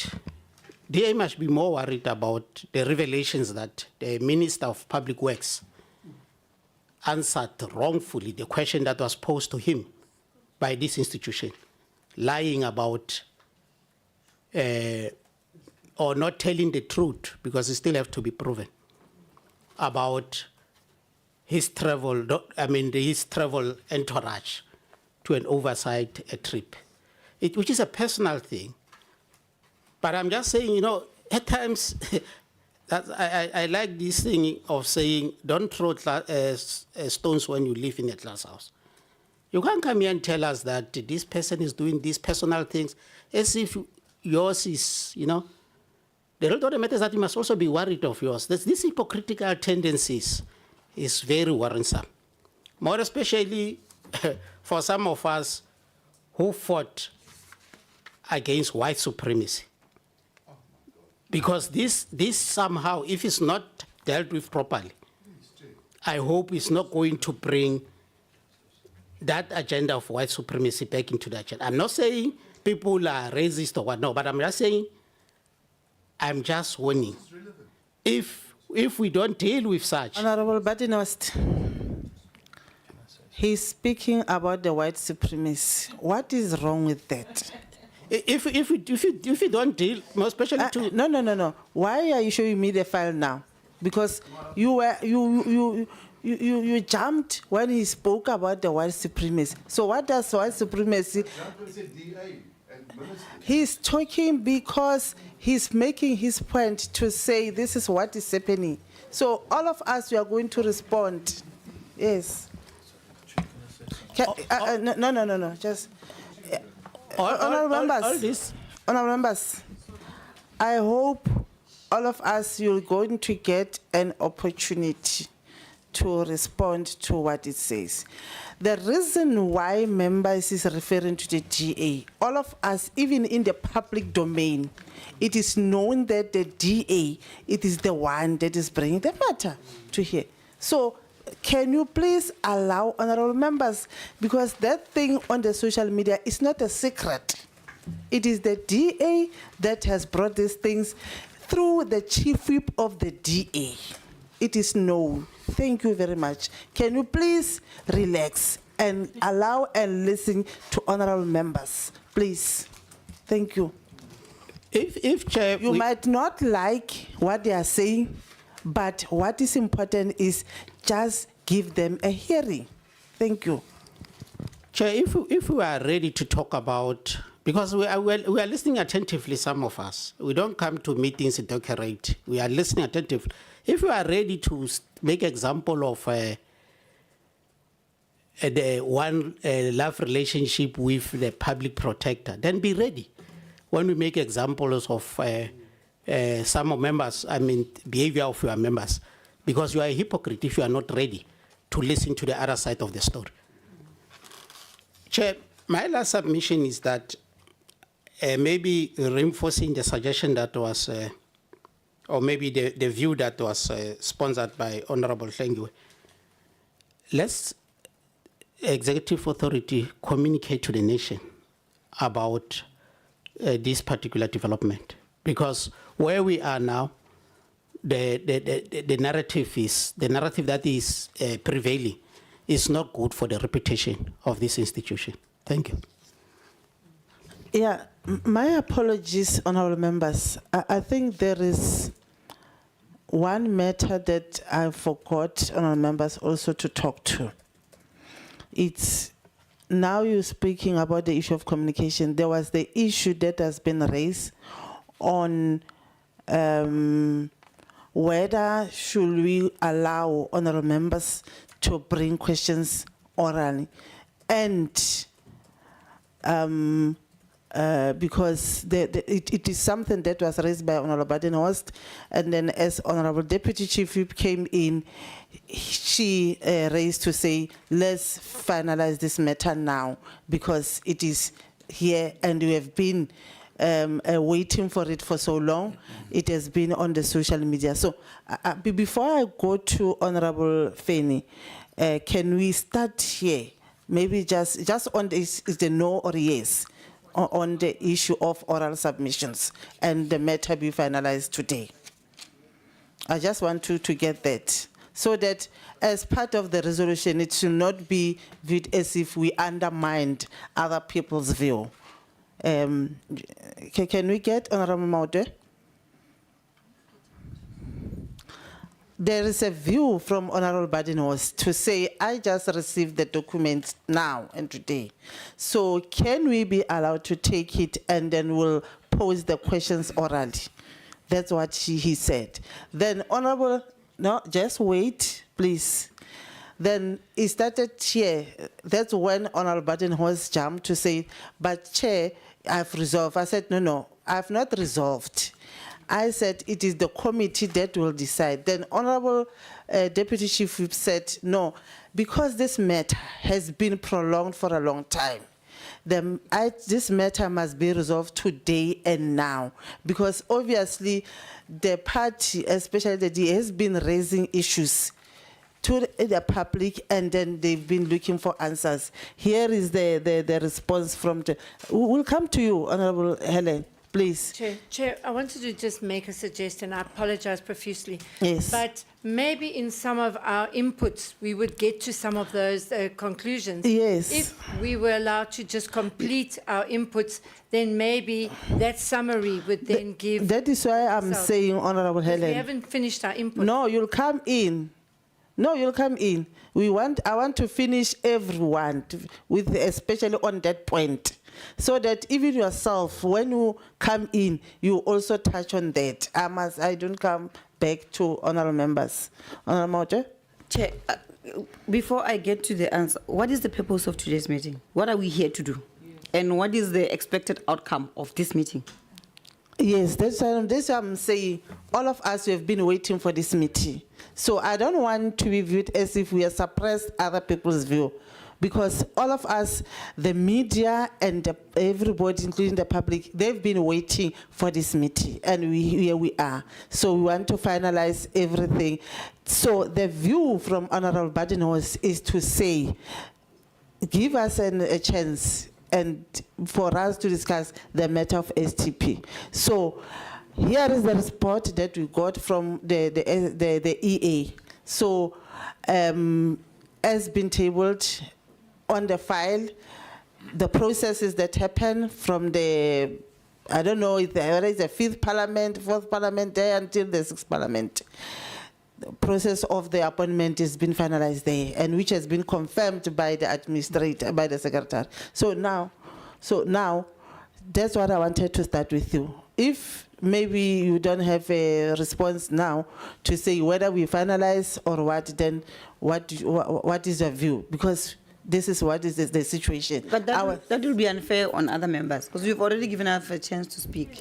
You never spoke on that point. Hence I was saying, what exactly are we, when we leave the meeting today, what is the expected outcome? Are we going to vote on this to say we put it to bed? Or what exactly are we getting out of this meeting? To speak about it and do what? We want to check, as we're sitting here, to check, are we going to finalize this matter today as per the report tabled by the EA? Yes, so Yes, finalize means thank you. what?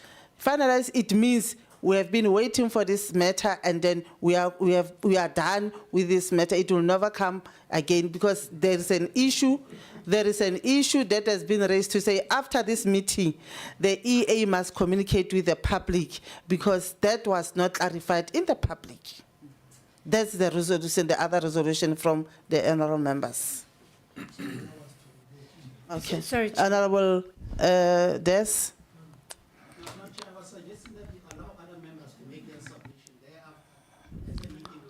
Again. Okay. No, it's fine.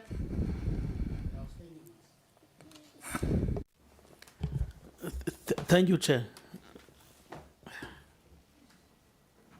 Yeah.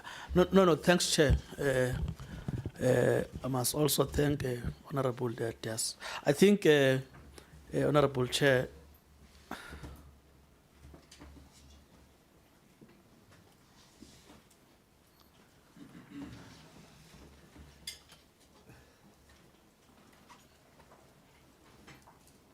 no, My apologies.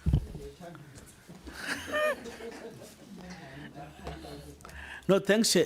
No, Chair. I think first and foremost, man, I must welcome the presentation as presented to us, Chair, on the matter that is coming from long time ago, Chair. Chair, I think first and foremost, I do not agree with the issue of the STP when we're discussing this matter to be outside. Because I will tell you why, Chair, we're creating a wrong precedent if as Parliament of the people, whenever there are issues or insinuations, then we will want to restart afresh the process instead of trying to deal with whatever discrepancy in the process, because we're not restarting the process now. The conflict of interest that has been raised, Chair, is not there. There is no benefit in the person of the STP on whatever conclusion that, because the decision has already been taken by previous Parliament. I'm making that submission, Chair, that we are making a wrong precedent if we are going to proceed as such. We can't, on the basis that I do not like Honorable Doug Moore or have issues. I brought a matter here.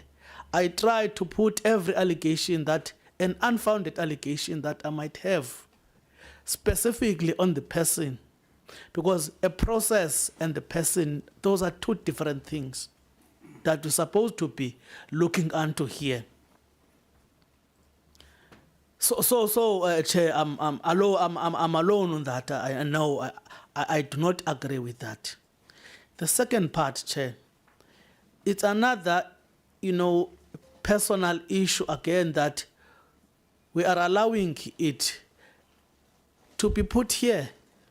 It doesn't matter if it was, because it is on record now, even if it was on media. The speculations and rumor mongering here in this house, I do not think that is correct. I agree with Honorable Des here. That will be very unprecedented if we are going to continue as such. The conclusion that I can make at a personal level based on that is clear, specifically around the question of STP, that a black person cannot earn in Western Cape, cannot be allowed to earn this kind of money. It's a pure white supremacist tendency. There is nothing that we can talk about it, different about it. If there were any other issues of discrepancies, why are you attacking a person? STP didn't appoint it himself first and foremost.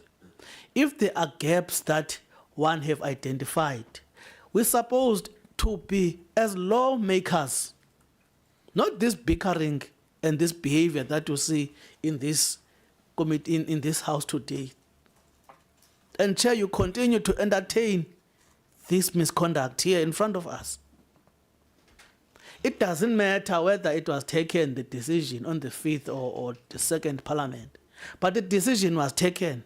What is the following step if a wrong decision was taken? It's a review of that process. We know who are the most people who are always running to courts when they identified any legal mishaps. But because on this instance, it's like the case of Bella Bill.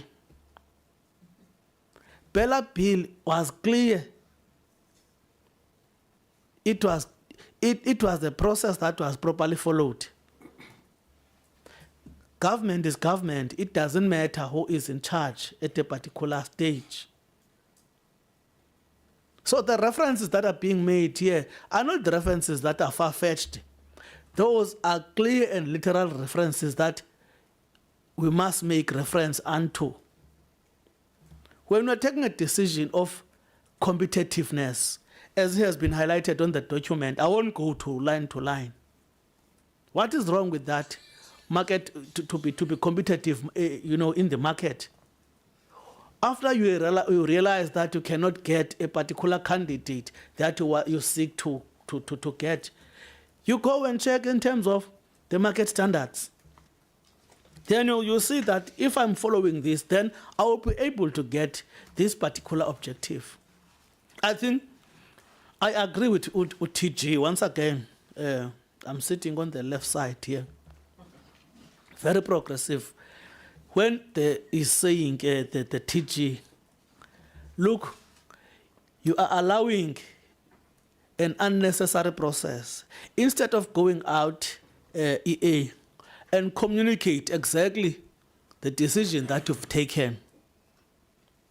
Anyone that wanted to challenge the decision, especially on the candidates, once you identified that, look, I was, there was a miscarriage of whatever process here, you know where to go to challenge and review the process.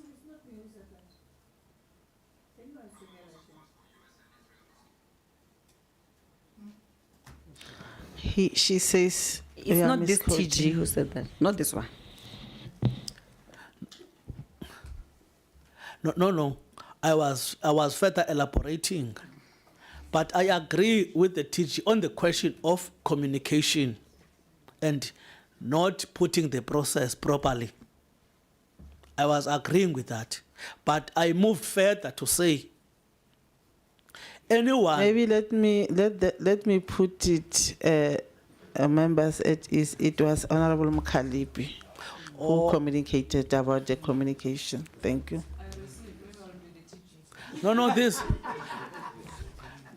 These are progressive forces or left forces. That is why I am comfortable to, you see.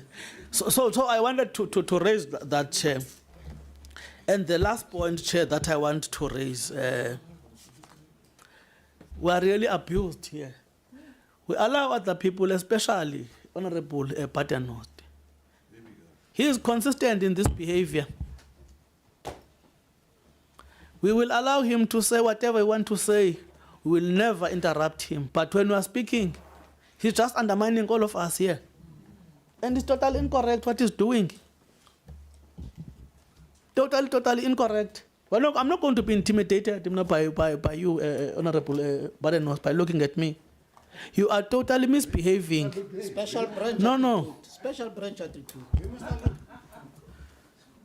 Honorable Badenost, do you still want to be part of this meeting? I'm still sitting here. No, I'm asking you. I've got the powers to... Please excuse me then, because all that's happening here is I'm being abused, and I have no chance to say anything in my own defense. You know you are not doing this only here. I know you. I know you, Honorable Badenost. Allow other people to speak, to raise their voices. Listen to them. Stop mongering there wherever you are. Listen. Listen is a skill. Can you please give Honorable Fanny a chance to speak. You spoke, nobody intimidated you, nobody was tweaking. Honorable Fanny? So, Chair, I think in conclusion, Chair,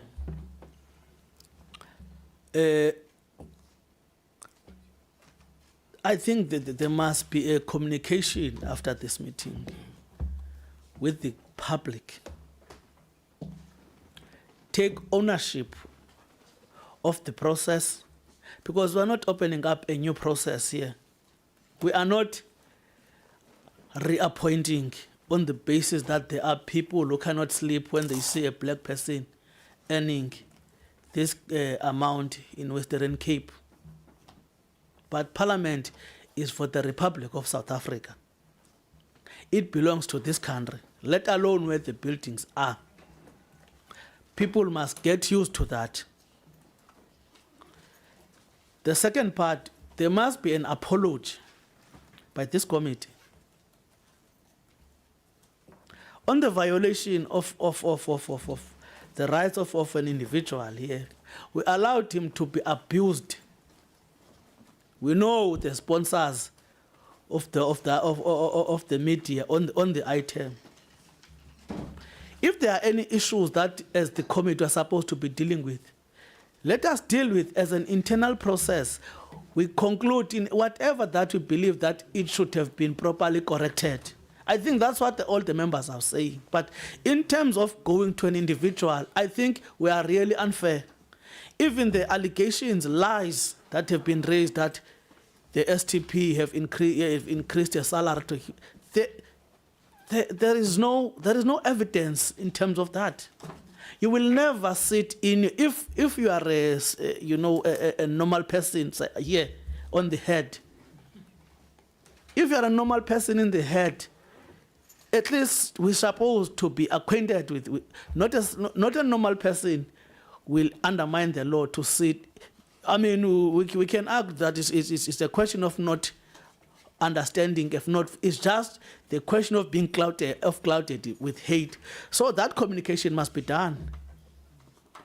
Apology must be done, and also highlight what went wrong to the process. Anyone who wants to follow the matter to court is allowed to do that. This process is not a process of covering anything here up as this committee. We are not in business of covering anything. If there is anyone who wants to go to court, whether you can record us here in this meeting, as it is the current situation, nothing is intimidating us. Thank you, Chair. Honorable Mayor? Good evening to our chairpersons here, and to the Honourable Speaker, and to my honourable colleagues present here. Chairperson, let us conclude this matter once and for all. The salary of the Secretary to Parliament was subjected to scrutiny. The process was reviewed by the Auditor General of South Africa, and the finding was clear. The process was lawful and compliant with governance, frameworks, and policy prescripts. That should matter, Chairperson. When an independent constitutional institution, such as the Auditor General, confirms compliance, we cannot selectively accept its findings when convenient, and reject them when it does not suit a political narrative. What is even more concerning is the selective outrage. Just down the road from this Parliament, in the city of Cape Town, the city manager earns in the region of 4.5 million per annum. Yet, we do not see the same level of indignation or parliamentary questions being raised about that salary structure. We must ask, is it about governance or is it about politics? The continued public questioning of a process already found to be compliant does not strengthen oversight. Instead, it risks unfairly damaging the reputation of the Secretary to Parliament, who has not been found guilty of any wrongdoing. We cannot allow social media storms and political point scoring to undermine the credibility of Parliament's administration. Oversight must be principled, consistent, and fact-based. The facts are before us. The process was lawful, it complied with governance requirements, it passed independent audit scrutiny, and once more, it was adopted by both houses as part of Parliament's annual report cycle, and once adopted, became the decision of the respective houses. Chairperson, let us therefore put this matter to rest, restore institutional stability, and focus our energy on the real challenges facing Parliament and the people of South Africa. Thank you, Chair.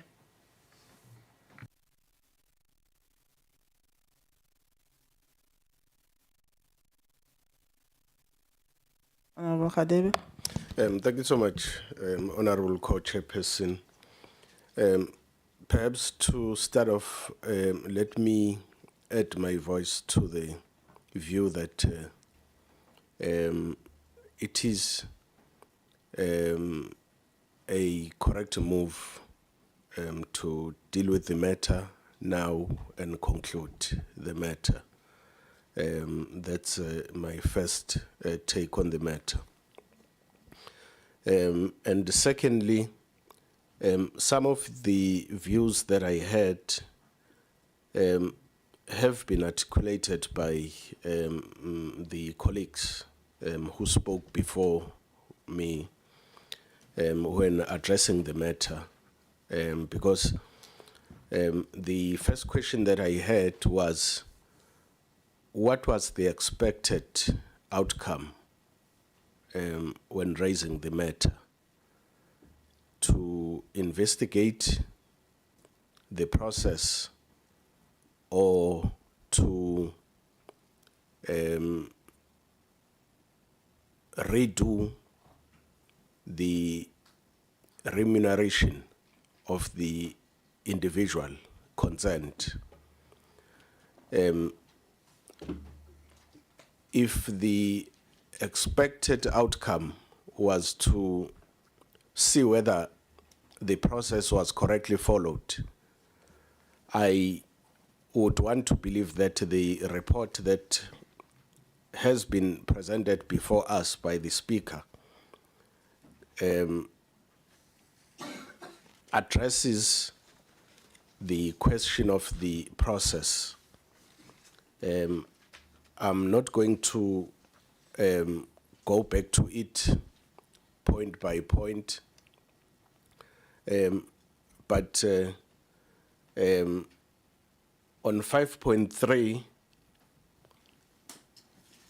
where it talks about governance compliance, I'm satisfied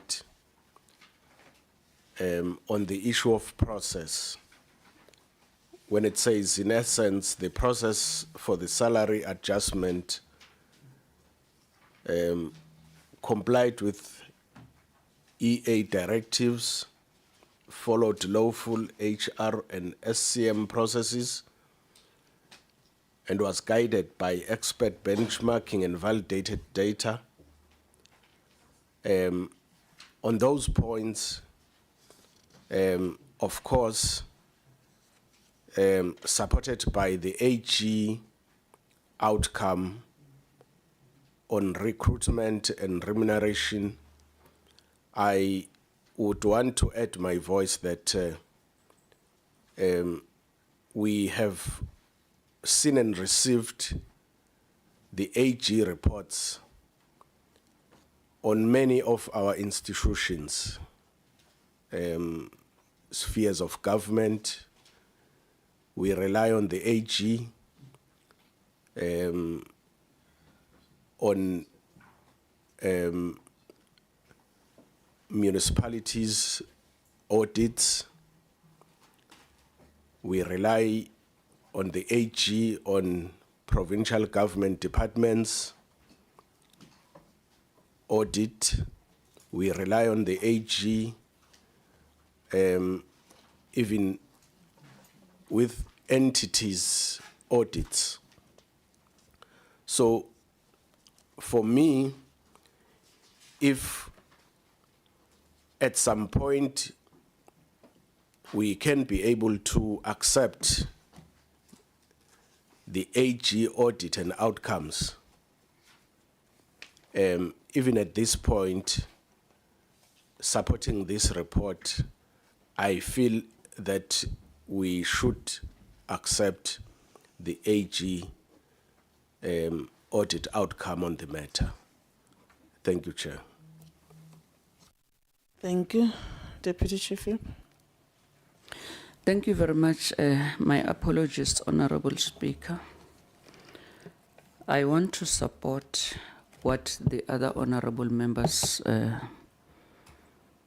said with regard to my proposal of saying that we are here to deal with this matter and we must close it today, because we are not reviewing this matter, we are not taking it back. The matter has been concluded. The files that we are given is for us, is for information and also to reference and check what happened. It's for information's sake. Then if I can make a practical example with regard to one of the issues here, the issue of the advertisement is Annexure 1, where it talks about the advertisement and also the benchmarking process, which must be concurrent. That is according to this memo of 23 January 2020. When the directive was given to the then acting secretary, it was clear that proceed with advertising for the position. Salary ranges from 2.4 to 2.6. Obtain inputs and guidance from a remuneration expert. This was in 2020 already, and the STP was not here. Then, coming to the alarming to some of the salary of the STP. My understanding is that in an institution, whenever there is a salary increase for employees, everyone's salary must increase according to that particular percentage.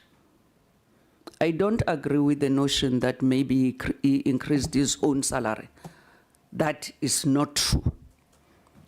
And the STP deserve to be treated like all other employees.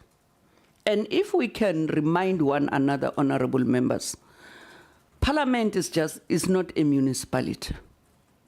Parliament is one of the 3 state organs where all the public entities report to it. We have CEOs earning as far as 15.5 million per annum. They report to this Parliament. There was never an outcry about it. That is the highest paid CEO, is 15.5 million reporting to this Parliament. There was never an outcry. Others are earning 8.5, 7 point something, 6 million, and all that. It is illegal for us not to want the STP to get his salary increase like all other employees of Parliament. So this thing of a defamation of character assassination of the persona of the STP is wrong. I will repeat, the STP didn't hire himself. He was hired as per the legislations of this country, and he deserved that. I agree with the Honorable Mkhalipi when she said, communication is very key. This wrong narrative is clouding the good work that is being done in Parliament. like the issue of the refurbishment of Parliament and also rebuilding. That is what was supposed to go out there in the public to communicate that after our Parliament went up in smoke, what is happening now? But there is nothing about that. It's all about defamation of character, character assassination of the person of the STP. We cannot allow that.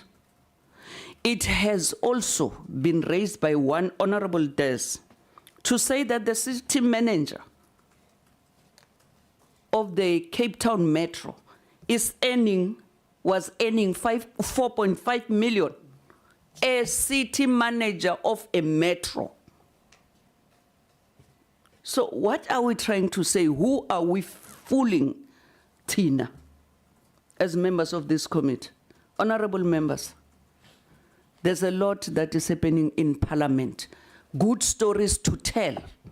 Whether we like the person who's leading that institution or not, this institution, it's neither here nor there. Communication must go out. And I want to agree also with those who are saying, I think it's Honorable Fanny, said a public apology to the STP. Because, Honorable Chairpersons, there is no law in South Africa that is saying you cannot fall in love with this or not, or that. There is nothing like that. Why are we getting into the bedrooms of other people? Maybe we should ask ourselves one by one. Who is your girlfriend, Honorable Badenhorst? How many girlfriends do you have? Or are your family members benefiting from projects? No, I'm not saying that. I'm just citing an example. That do we really want to get into that? Honorable Deputy Chief Whip. Honorable Deputy Chief Whip. I withdraw. Thank you. You must talk through me. I withdraw. Thank you. Yeah. Thank you. So, thank you very much, Honorable Chair, but what I'm saying is that this matter was dealt with in the past, and the files is to assist us. Let's close this matter. There is no voting that is going to take place. This was for information purpose. And we must also, I think it's Honorable Becky who said maybe he asked a question to Advocate Jenkins to assist this committee. Thank you. No, I have all my issues here. Everyone is going to respond according to what members raised. TG? Honorable Maute? No, Chair, earlier on I asked the question that what is the expected outcome of this? We're talking, we got the report, we're talking, and then what? And then I hear people saying we must communicate. What exactly are we going to communicate? Because communication means that there must be a resolution. So how then do we take that resolution? Because resolution means voting. And the Deputy Chief Whip says there's no voting that's going to happen. So what is it that, because we need to be sure of what we're going to communicate. We've raised issues ourselves on what has happened, but the question still remains. Now we have these files. We've listened to the speaker. What outcome are we looking at here? What are we saying about this whole matter? Honorable Deputy Whip, you want to come in? But before that, there is a hand from Honorable Mkhalipi, Honorable Van Ryan, Honorable Fanny, Honorable Badenhorst, then Honorable Mayor. Chair, Co-Chair, I thought the Speaker will respond in some of the issues because, you know, the confusion that I picked up. Okay. I explained to say that under Annexure 4, this matter dates back in 2019. So I wanted to understand because we find ourselves in this confusion, which now it's a propaganda of some sort. But now the parliament, that's why I said before, the speaker, if the parliament communicated, then maybe we should have not been even arrived at this point. Because my understanding is that this 4 million or 497, that is a dispute. It happened. That thing is 2019. And the person, the secretary to parliament that you are talking about, was hired in 2020. So we want to know from the speaker's office or from the chair, from the head of the institution, what happened, why we took a decision, or parliament took a decision to advertise on 2 million, because the amount back then was 4 million. So we can get what went wrong. Okay. I don't know. Honourable members, let's do this. Allow Honourable Speaker to respond. If there is any matter that you're not sure of, then you'll come in. Maybe before Honourable Speaker, can we get a legal clarity as from by the one of Honourable Khadebe? Then Honourable Speaker will come in. Thank you. Thank you, Honourable Chairs. Good evening, Honourable Members. I think most of you know me. I'm Frank Jenkins, Senior Legal Advisor here. I think the short answer is in the Public Audit Act, but we have to also consider what the Constitution says about the Auditor General and where it's placed in Chapter 9, the constitutional institutions supporting democracy, including the Public Protector. And there's a general provision at the beginning of Chapter 9 that says these institutions are independent and no person or organ of state may interfere with the functioning of these institutions. It also says that organs of state, through legislative and other measures, must assist and protect these institutions to ensure their independence, impartiality, dignity, and effectiveness. And we can recall the 2016 case which the EFF brought against the Speaker, as well as the DA had an intervening application there and brought it against the Speaker concerning the Nkandla matter, where the court then said to Parliament, when the Public Protector makes a report, you cannot question that report. You don't have to just pass it through, but you have to support the Public Protector. If you don't agree with the report, you have to take it to court and challenge it. The Auditor General is in a similar, if not stronger, position than that, but I'm not aware of any court case challenging that report. I think there was a court case that the RAF, the Road Accident Fund, is either busy with or they've let it go, concerning the audit standards that the Auditor General requires. And the RAF didn't get a clean audit, and of course they're in front of scope at the moment. So those are the status of the Auditor General's report. Those reports, of course, form part of Parliament's annual report. The 2022-23 annual report of Parliament has been approved by both houses. So that's an additional finality on those reports if one wants to challenge it. So maybe, Speaker and Honourable Co-Chairpersons, the issue about why are we here, of course, must be found in the rules. When we see that the rules are created to give effect to what the Financial Management of Parliament and Provincial Legislatures Act require of this committee. This committee is established in terms of that act. And certain documents, executive decisions, annual reports, strategic plans, budget is referred to this committee for report to the House. So that should be the broad framework that guides this committee. And I'm just going to leave it there. If there's any further input, I'm here, of course. Thank you, Co-Chairs. I hope I've addressed the question. Thank you. EA? Thank you very much, Chair, Co-Chairs, and members. I will respond to those issues that I'm able to. And I'm advisably saying I'm able to, because some of the questions that were raised, I may not be able to answer when somebody says, why was this done when I was not in a position at this time? What informed this? So what, as EAs we've done, we've given a record on detail on the process that was followed. attached all the documents we could find in the institution that support each and every step of the recruitment. So in our view, we sought to clarify, as an issue was raised by Honorable Barenhost in the meetings, because he didn't raise it once or twice.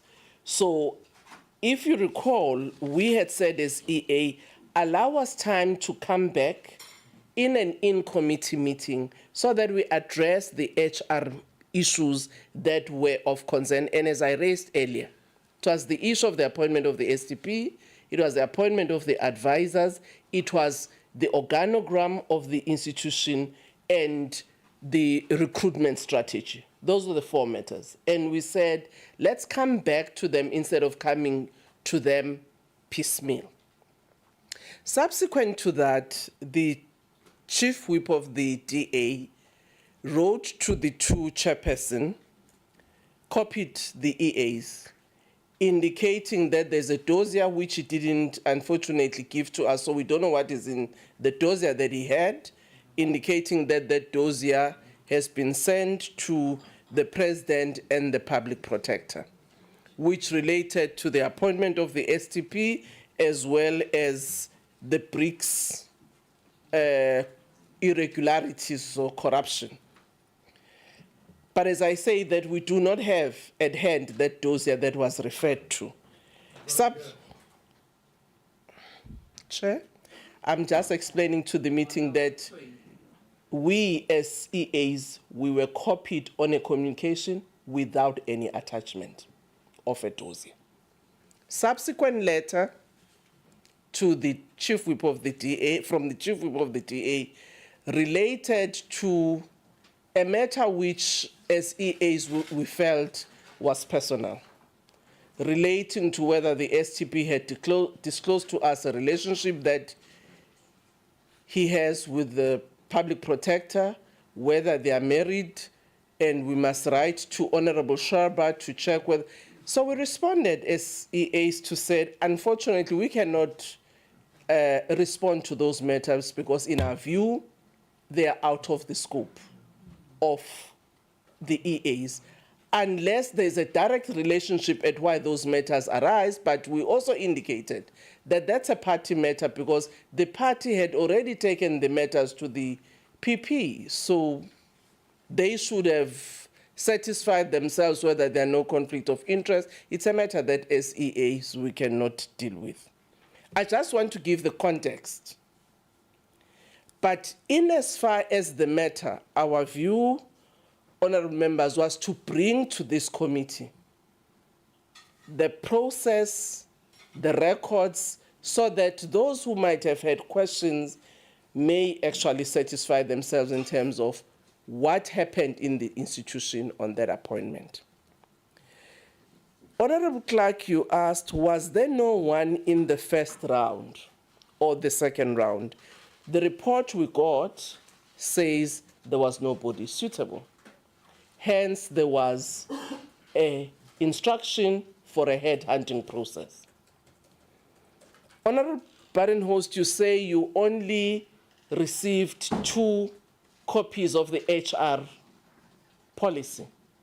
That was just a mere reference of indicating that the HR process of Parliament does allow that where there is no suitable candidate found in terms of appointment, a recruitment process by an independent body appointed by Parliament can be followed. So that's the reason why the whole policy was not put, but that whole policy can be put. There's nothing precluding that policy to be attached. I'm just explaining why you have those 2. It was just in reference of what is allowed in Parliament in terms of the headhunting process.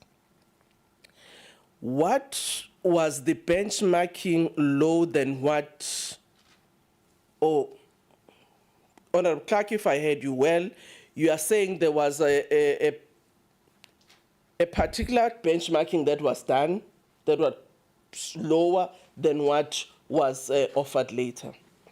If you look in the documentation, Firstly, it indicates that when the two EAs then, Honorable Modise and Masondo, initiated the process, they looked at what was there. The acting secretary at the time, Ms. Bichawa, had indicated to the EAs that even though the then STP was already earning 3.2 million, in her view, there was a misnomer in the 2007 notch. And that's what was then given to Mr. Ockle to say, if there was no irregularity on that 2.7 notch, what would have been the salary? So you can go through that report. As it says, Ockle's report confirms that if you were to take the 2007 report without that so-called irregularity, as the then Bichawa said, this is what the salary would have been at the time. So the EA said, we put the advert at 2.6 with an understanding that there must be a benchmarking process.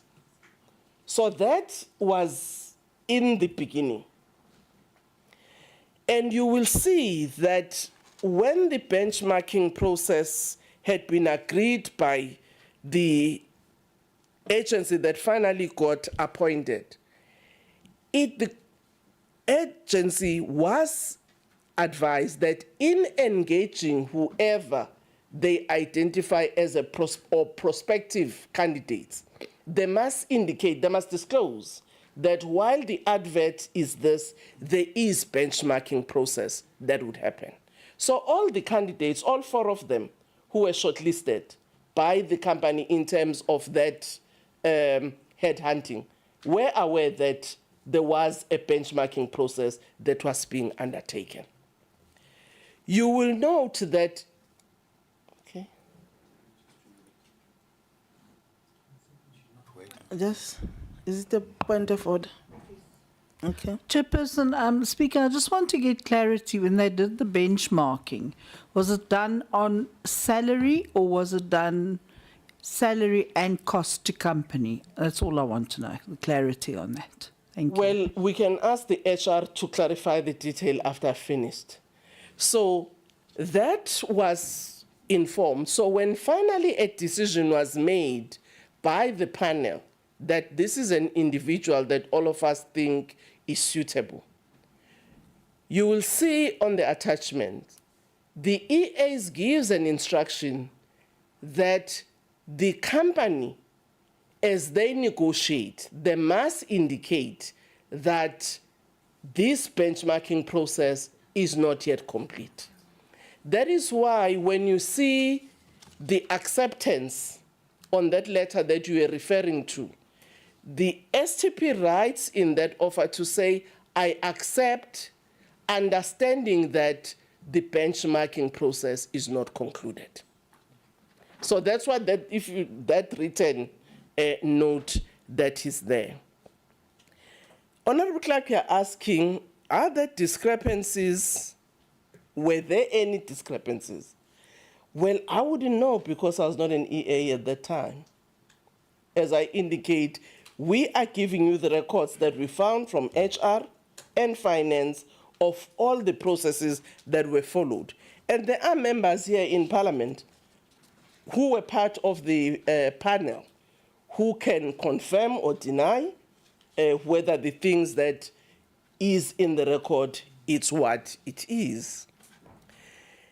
On the matter of the meeting between the DA and the STP, I wouldn't comment because that's a matter that I was not involved in. So I don't think I will be better placed to understand what the discussions were between the two parties.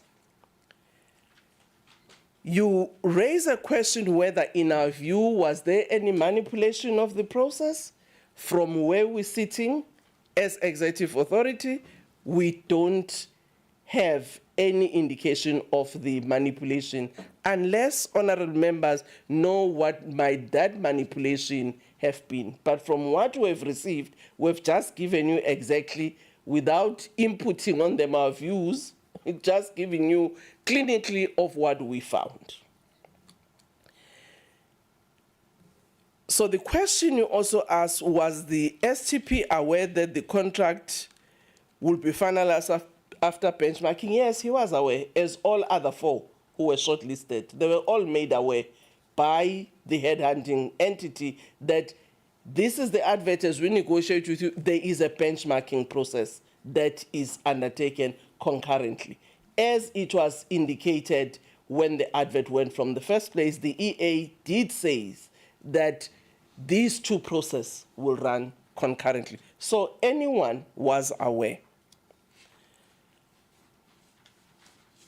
The issue of when the finalization of the offer and salary done, that was done in January 2023.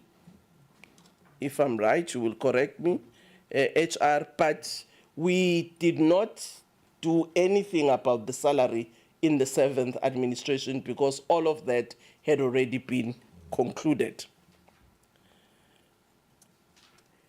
And I think the issue that is raised by Honorable Maudwe, I may not say much because that is a view that you have about what was the process in your view, how was it wrong? You've reflected. And in your view, you think the party did certain things. So I can't confirm or deny that because I was not an EA. So I may not know what had happened. The issue of communication, let me indicate as to why maybe as Parliament we did not respond on those matters publicly. We respected that this committee had committed that they were going to deal with the matter. So we felt it would be wrong to go public when this committee has not expressed itself on the matter which had already been tabled to it. It might be an oversight, but that's the approach we took. The letter written to the EAs and whether having been copied, we should have clarified. Again, our view was that let's allow the co-chairs and this committee to clarify themselves based on the report we give to them. It's only then that we can go public. It might have been short-sighted on our part, but we took that view as the EAs as to when is the correct time to communicate on the process that was followed.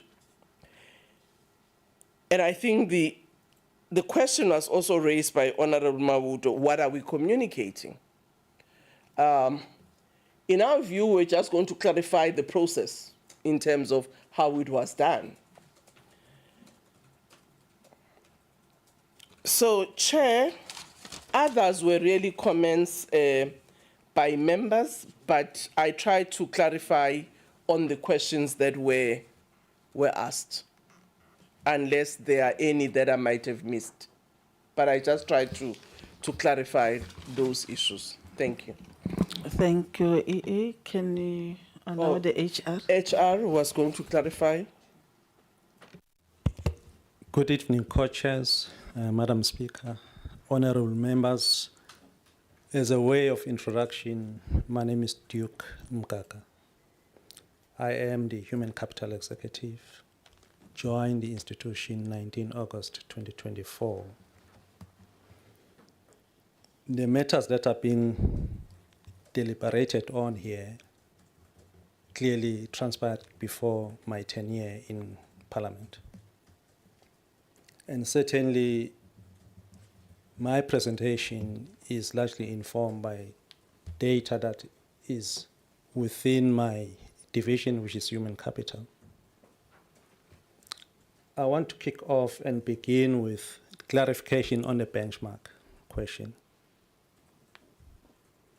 The Rob Otley question that Honorable Hansen cited,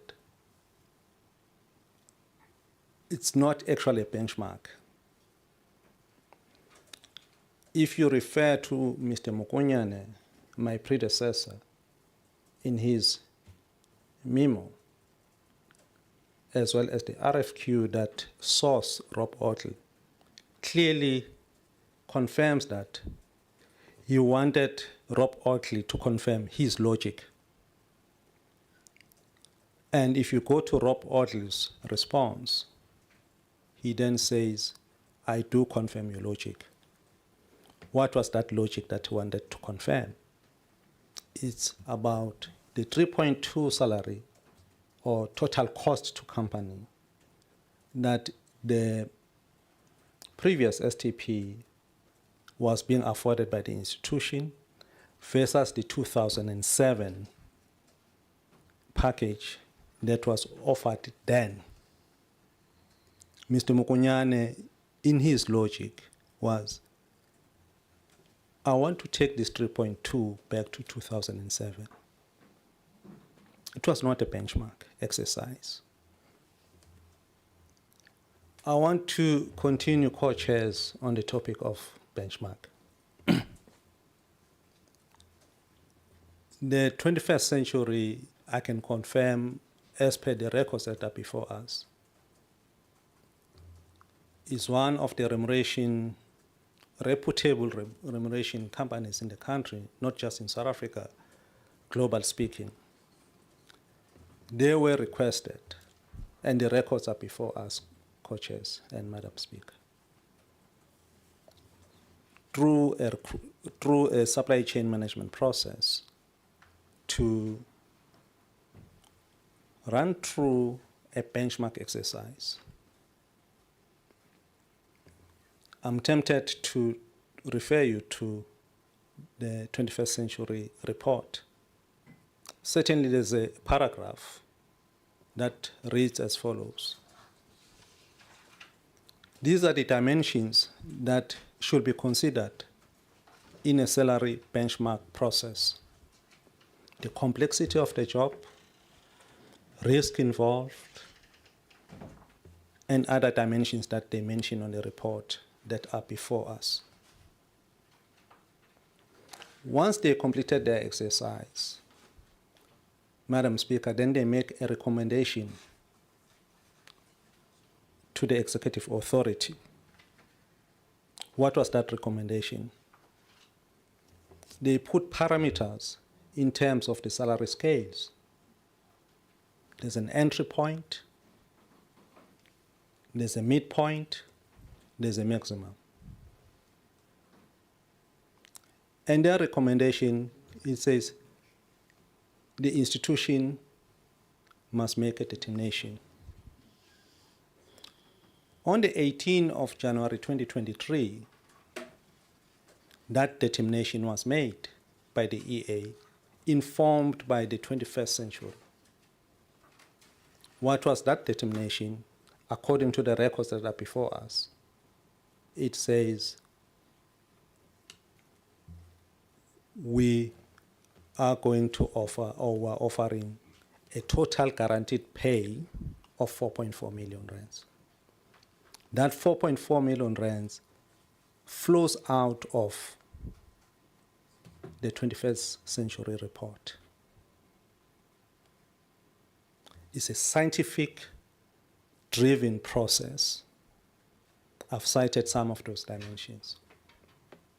That was the benchmark that informed the decision.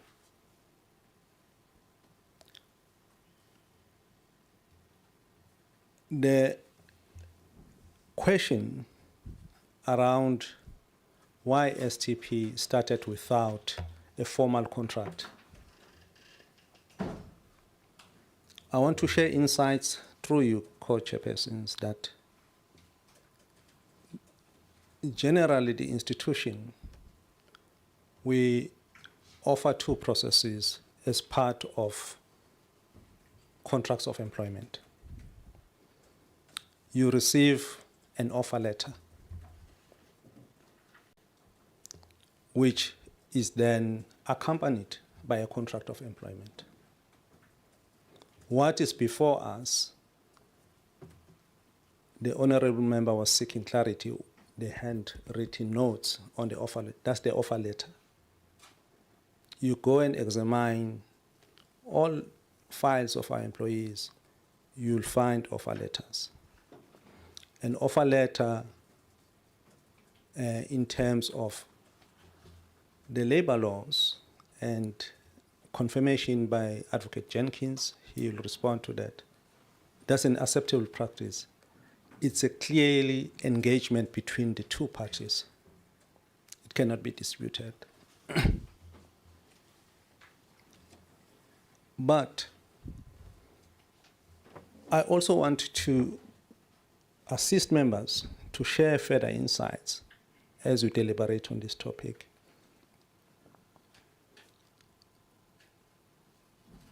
During the advertisement stages, there was a normal advertisement that kicked off in February 2020. That process did not yield any results. There was another advertisement that was launched by the institution, and that advert closed on the 6th of November 2020. And that process did not yield any results. When the outcomes were then presented to the then EAs of that advertisement, then the EA issued an instruction that let's embark on the headhunting process.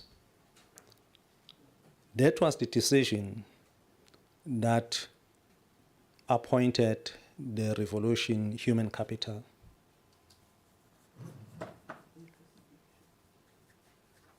and the RHC, which then resulted with a short list of 4 candidates, including the current STP.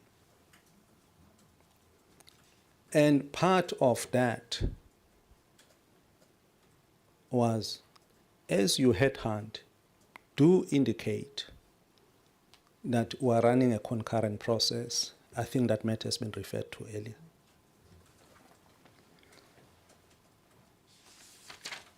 Do we offer salary or total guaranteed pay?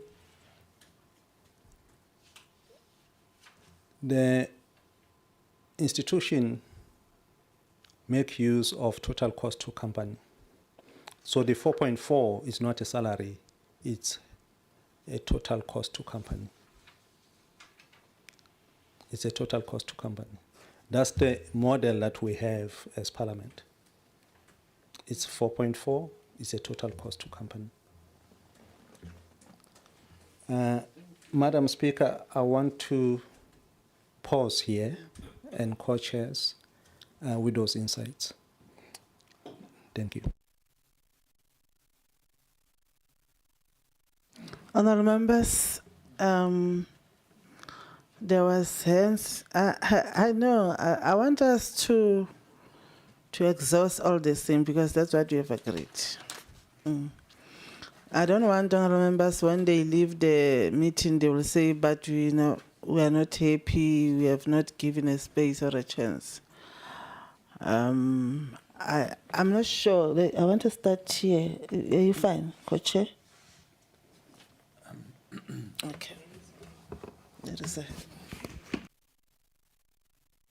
Chairperson, no, I'm fine, except that I actually believe that Honourable Badnos needs to be charged for his behaviour this evening. But other than that, what I think is important is that the committee adopts a resolution, and I think it's important that the committee, as the Deputy Chief Whip, supported by others in this meeting, have agreed that we close this matter, but we also need a statement, a resolution of the committee. I think one of the honourable members asked what was the purpose, And I think the purpose was to get briefed on this matter, get an understanding.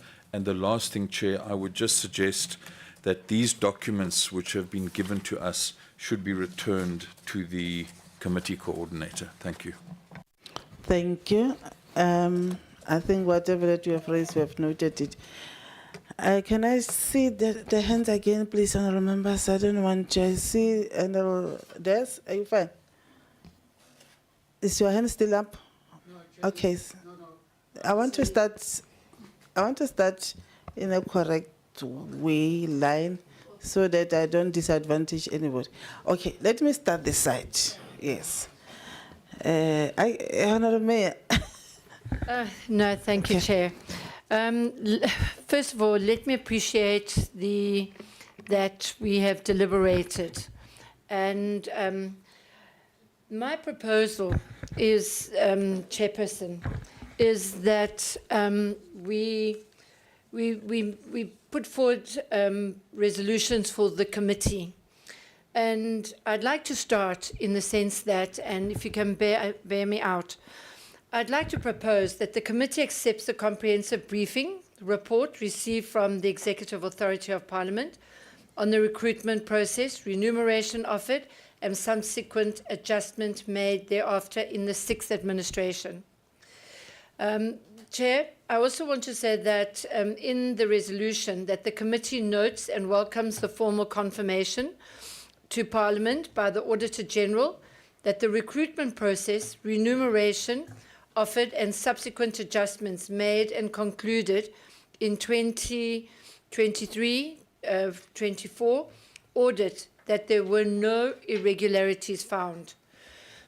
Chair, I would like to conclude, I'd like to continue to say that we as a committee, we need to reaffirm, mandate the Executive Authority to continue honouring the contract of employment and its related terms and conditions as determined and concluded during the 6th Parliament.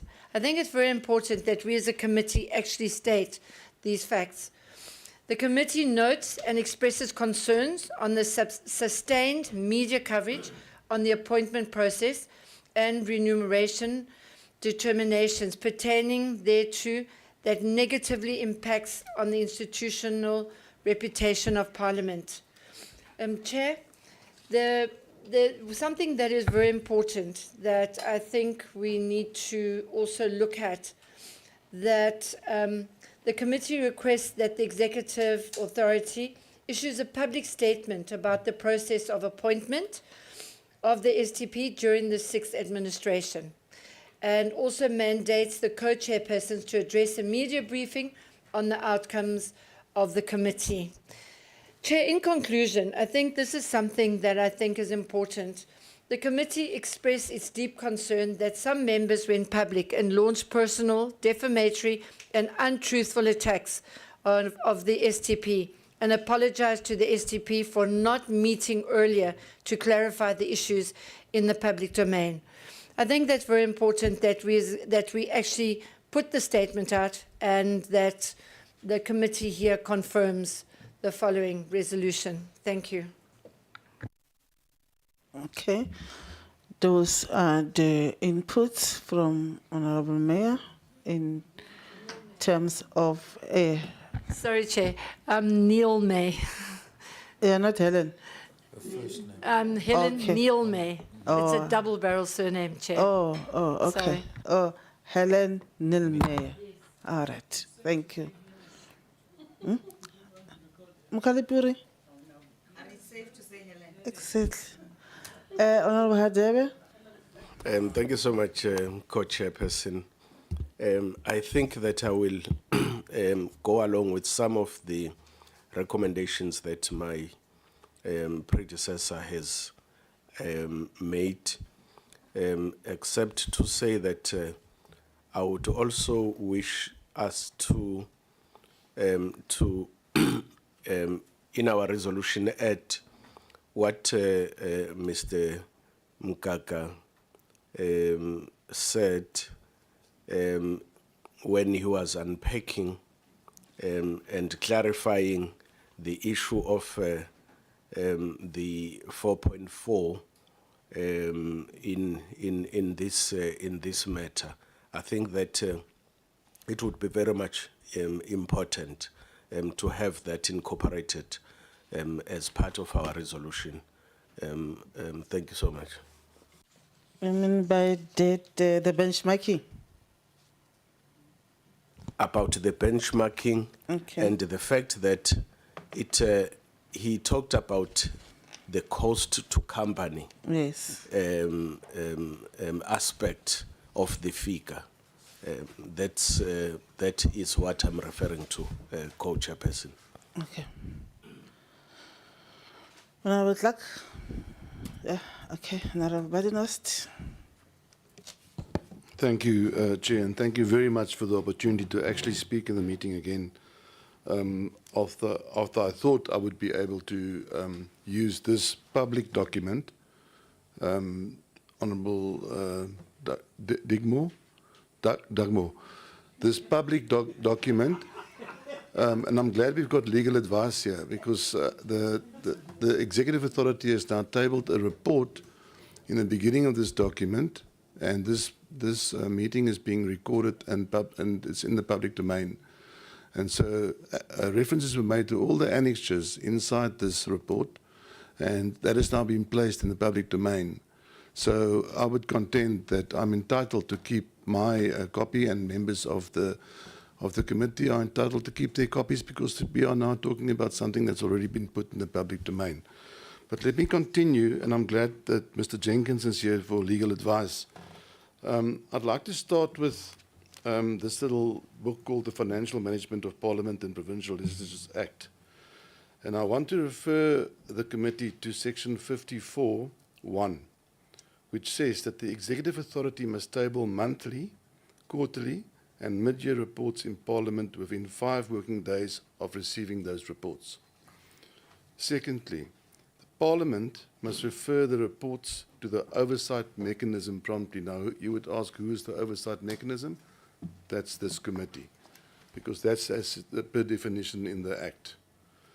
It goes further and it says that the monthly financial statements, 51.1, within 15 days after the end of each month, the accounting office must submit a financial statement to the Executive Authority and the National Treasury in a format determined by the Executive Authority, reflecting the state of Parliament's finances for that month and for the financial year to date, and specifying actual revenue by revenue source, actual expenditure by main division, actual capital expenditure by main division, and, when necessary, an explanation of any material variances from Parliament's projected revenue by source and from Parliament's expenditure projections by main division, and any remedial or corrective steps taken or to be taken to ensure that projected revenue and expenditure remains within Parliament's approved budget. The statement must include a projection of revenue and expenditure for the remainder of the financial year and any revisions from initial projections. Further says, the amounts reflected in the statement must in each case be compared with the corresponding amounts set out in the projected cash flows and in Parliament's budget. I have served on this committee for the last year and a half. I'm yet to see any of those monthly financial statements, and I'd like to ask the monthly financial statements. Sorry, can I be protected, Chair? Because I'd just like the rules to be equal to everybody. Is it related to STP Yes, remuneration? it is. Yes, it is. It's directly related, because my question would then be to the Executive Authority.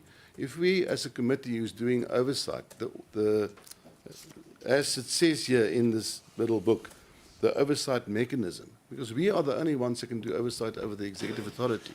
So as the Executive Authority, does she feel that the taxpayers in South Africa are getting value for money out of 5,030,000 rand a month salary if we can't get, as a committee, monthly statements, as we are entitled to according to the law? That's my first point, Chair. My second point is... Are you going to listen to me? Yeah, you can shut me down once again. Yes, I'm going to do that because I'm chairing this meeting and I'm not going to allow you. I'm not going to allow you to disrupt this meeting. Honestly speaking, you brought this matter, the item here. We are here because of you brought this matter, which was finalized under 6th Parliament. So you brought us here, and now you want to bring some of the things that are not related.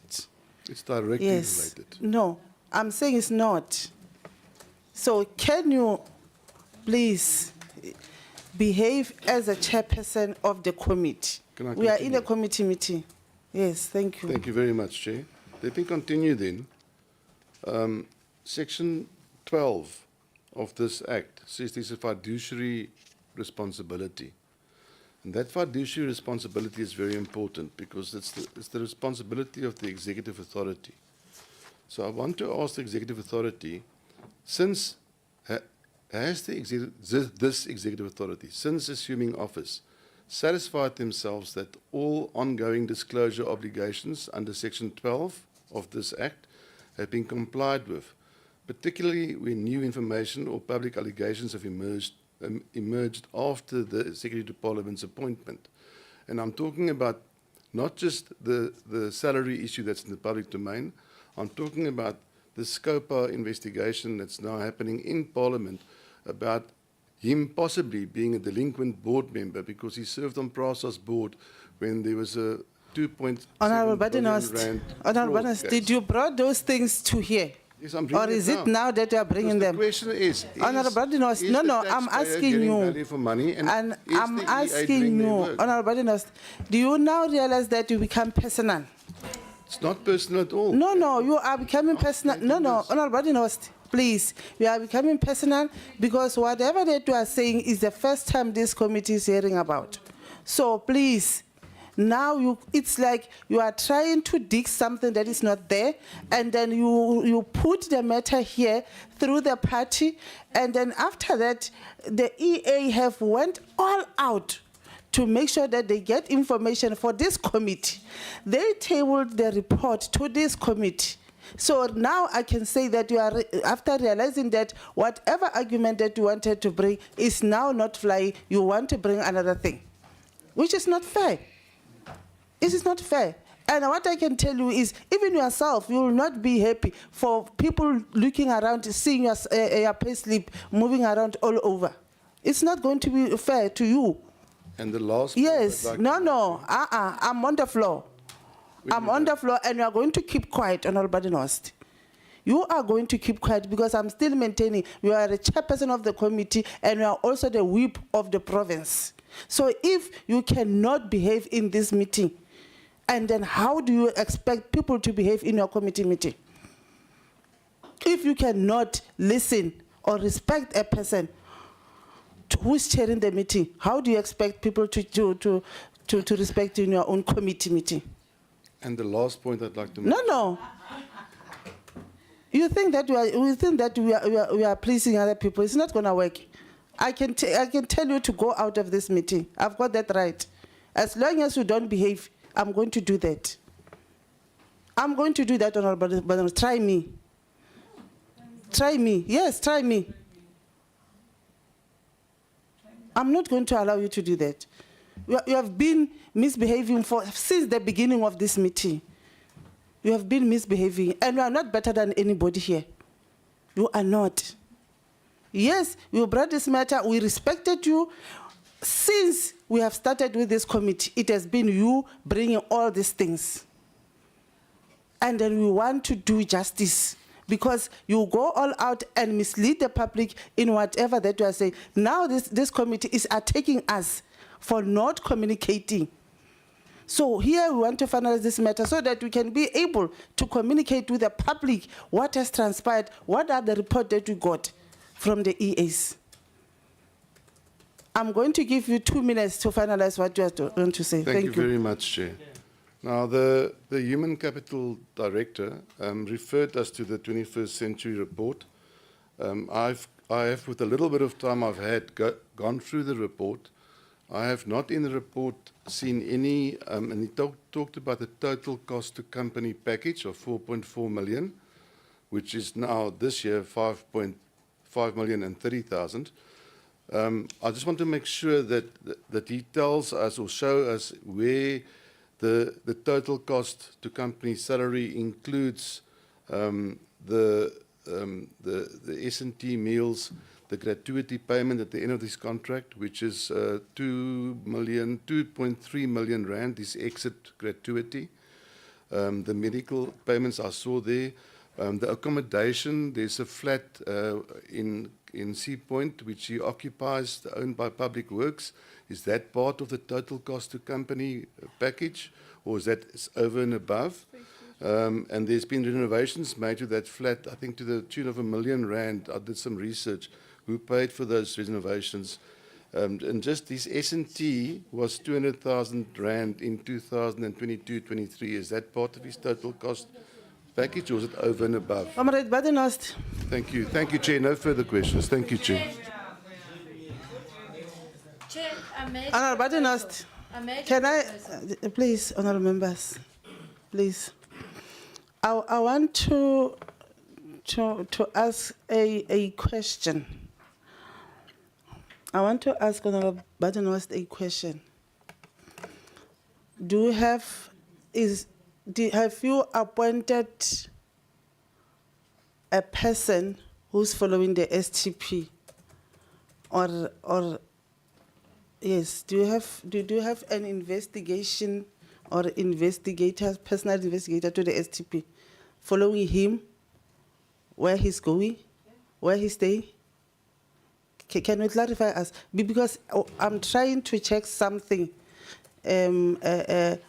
which you are trying to raise this, because now I want to get something out of you. Have you orchestrated today's responses to my questioning as a group? Did you meet beforehand and decide that you're going to respond as follow to my questioning? I can answer to you, I have not appointed anybody to follow the SDP because I don't have the financial means to pay for such a person. But can you answer my question then? I've answered you now. Have you orchestrated this response against me today? The response is not to you. The response is not to you. What the committee requested from the EA is to say, we want to know the process in appointing the STP. What happened, where does it started, and where did it end it? It's not about you. The matter of the salary of the STP, everybody wanted. You might love Honorable Hansen, or yes, but all of us here, not only yourself, the public, and including this committee, wanted also to know the process of appointing the STP, not necessarily even this STP as a person. So the report is here, which has been in the public domain. So there was no list of questions from Honorable Badenhorst. There was no such. The issue here was to say, we want to know what happened from the time of the process of appointment of the STP. That's what it is. Honorable Hansen. Thank you, Chairperson. From my side, thank you for the clarity presented by the speaker, also from the Director of HR. And for the report, which the speaker submitted initially, all the references with this whole file, I really want to beg the committee to allow us to study the file. If we talk of a process and procedure that was followed in a transparent manner, certainly we should be allowed to scrutinize it and to get clarity on it. It's a bit unfair to pass us with a whole folder before the meeting and that we don't have the opportunity to read it. So please allow us to work through the content. It is, after all, our function to have oversight. In terms of the resolution, I would not want to reject the resolution, but we might get to the resolution, so I would beg for postponement of the resolution, since we might get to it after we've worked through the content and also the report itself. And I do support the public statement by the EI. I think it would give a lot of not clarity especially, but also understanding and insight. So we welcome the offer of the EA to do a statement and to share the content then with a proper explanation. Thank you, Chair. No, thank you very much. You know, my worry is that you made a public allegations and accusations as the party, not you, as the party. So here we are here because of the letter from the party. So now, when you want it, because you make lots of allegations as if you know what happened. So now you want the file to go, you want to study. Because according to what you put in the public domain is to say, you know better. Yes. So we wanted to say, as Parliament, as a committee, we want to understand what exactly is happening. What we are saying, is it what transpired? Hence, we are all the parties here, not only yourself. Thank you. Yes. Can Honorable Feni? Thank you, Chair. You know, Chair, I think one of the things that we said, what is it that we want to achieve at the end of the day here? I think one of the things is that the process has been concluded. I think in all the presentations and the inputs that you heard tonight, it is concluded. I would like to say there's a lot of research that has already been done. Everything that in that file, I'm sure our colleagues here have it because of the amount of information that has gone out in the public, in the domain, and the researchers that are there. Because if you listen now, that there's more stuff that they seem to have crawled, sort of crept up. So I'm saying that all this knowledge is public. They have that knowledge. The file is here for reference. The matter is actually concluded, Chair. I mean, both houses approved the annual report, and it's concluded. So what we need to do now is wrap up what it is that we came here. We've given them the file. It's concluded. They know all this information. Believe you me, I can tell you now. So I'm saying that the proposal is that let's accept the resolutions and conclude this matter. I think otherwise we're going to be going round and round and round, and more things are going to crawl out, which are personal. I'm actually shocked, to tell you the truth, about the kind of personal information that is put out in the public domain. So, thank you. I see. You see? Honorable Feni? No, thanks, Chair. Chair, I think we've concluded the matter. Really, Chair, but we must just be cautioned, Chair, not to find ourselves discussing as this committee innuendos and you know and conspiracies. Let's be cautioned, Chair, not to find ourselves. If people have information that feel that there are security, agencies that they must approach with information where a corruption is being, alleged. We can't find ourselves dealing specifically with an individual hatred. We can't. But we must thank Advocate Jensen. It's Jensen, eh? Yeah. In terms of how he articulated what is in the file. Legally, it is also empowering because all the issues that were not clear. I think whoever wants to take the matter forward, at least it has been properly clarified, and also the gentleman from the what is that? The capital. Human capital. Human yeah, capital. Mr. Mgaga, yeah. Yes, human capital, because I think they assisted, in this process, and also in terms of the responses that, verbatim that they were giving. So I wanted to say, Chair, I think let us agree on the process now from the committee moving forward, not to entertain some of the issues that do not belong here. Thank you, Chair. Okay. Who's next? Are you fine, Honorable Des? No, I think I wanted to emphasize on the essence of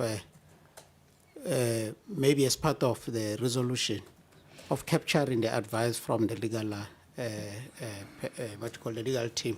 Okay.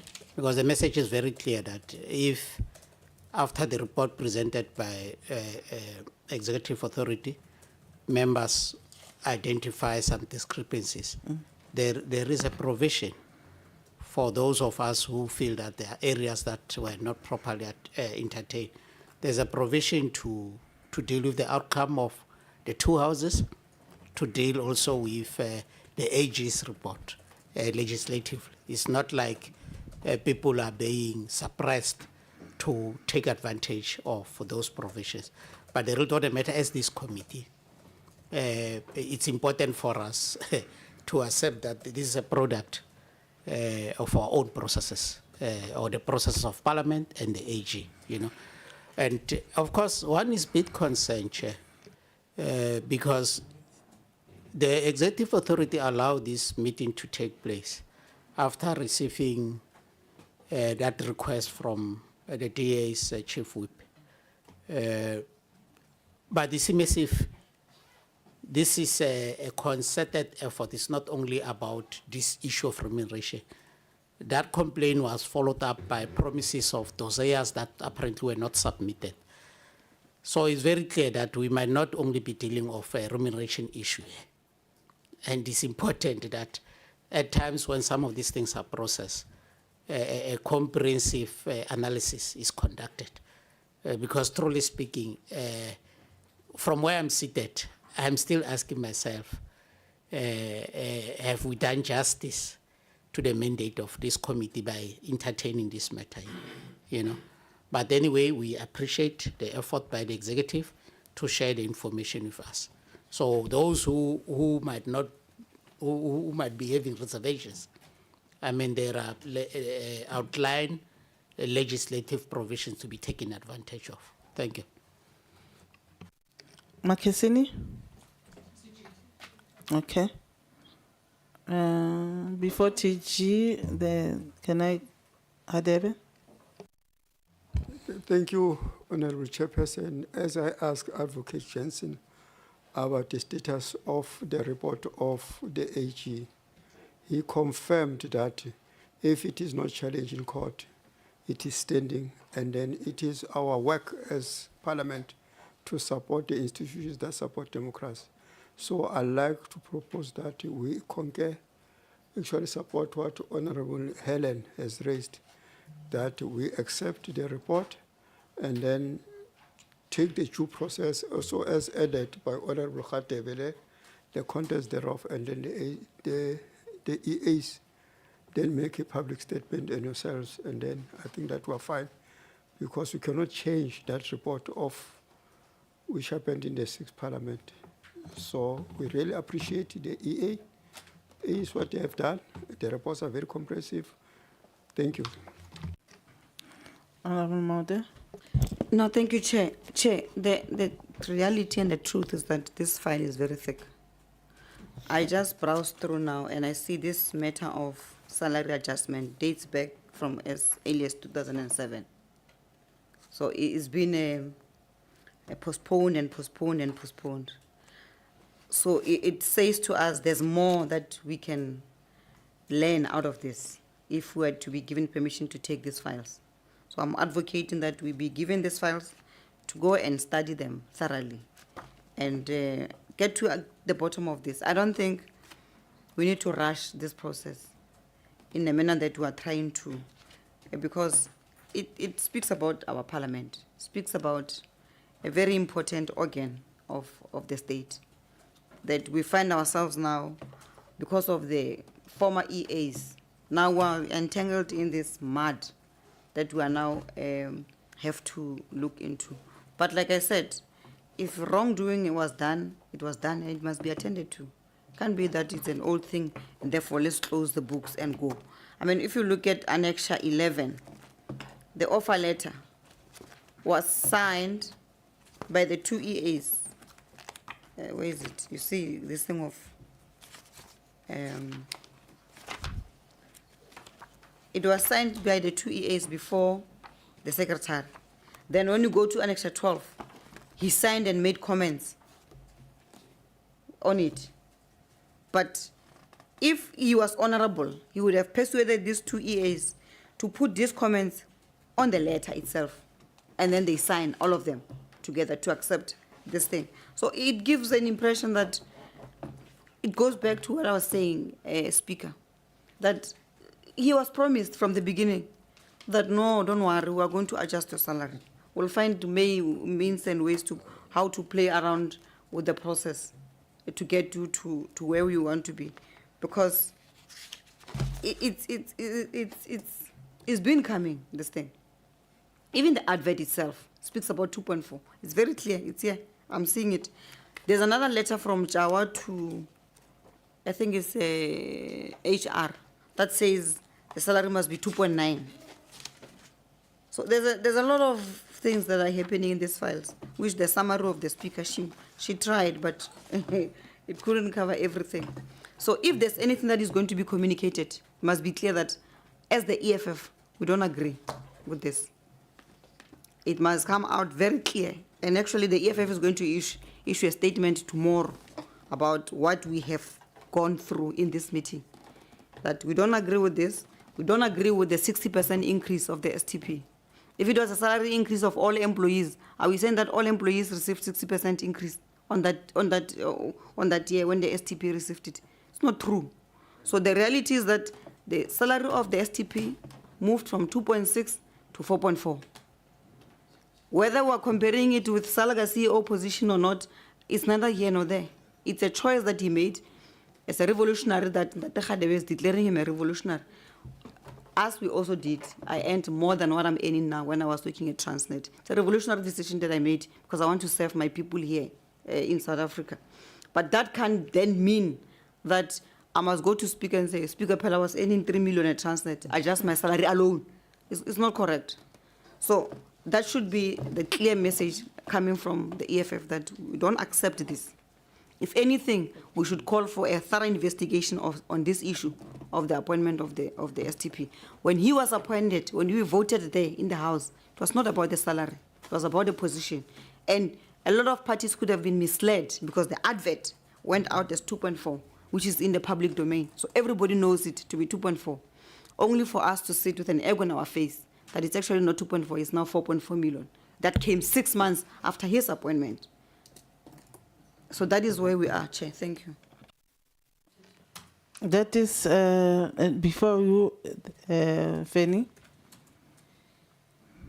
Then Honorable Fanny, then Honorable Deputy Chief Whip, then the Speaker. No, thanks, Chair. No. Just quickly. I think for the benefits of members of the committee, can we allow, because here there is a misunderstanding that we are having, which is leading us not to want to close the matter, specifically around the issues that have been raised, because I think these issues have been clarified in terms of the percentage, because that we're talking about of increase. Can we allow I think it's capital, HR, just to clarify this issue of salary increase, which has been, you see, because now it is going to leave us, with this confusion. Maybe before that, can Honorable Jenkins, you wanted to say something? Honorable Co-Chairs, yes, the files were distributed for the purpose of the work in the committee tonight. We have not looked through those files for the purpose of the protection of personal information.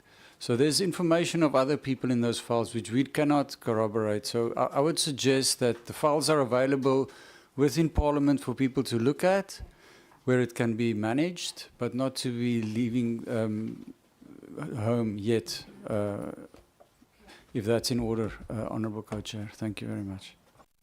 Thank you. Honorable Mote. Chair, I don't think it's an unreasonable request to us to take the files. If there's any information that the colleagues feel in the files is private and confidential, they can remove that. But we're members of parliament. We ought to know what happened in our own house. And refusing to give us these files says that you are actually hiding other things. So what is it that you are hiding? What is it that is private that we cannot take here? These letters are public, they were emailed, they are sitting in emails. We can see that they've been sent somewhere.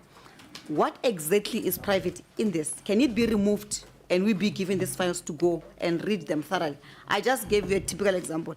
Go to annexure number 10, the letter I was talking to you about, signed by both. You go to 12, now it's signed by the STP with a handwritten comment in it. So, but how are we expected to come here, not given enough time to read the files? We listen to the speaker presents, we agree with what the speaker is presenting. It's her version, it's her summary. But beyond her summary, there's other information. So what is wrong with us as Member of Parliament giving files of Parliament? Honorable Deputy Chief Whip. Thank you very much, Honorable Co-Chairpersons.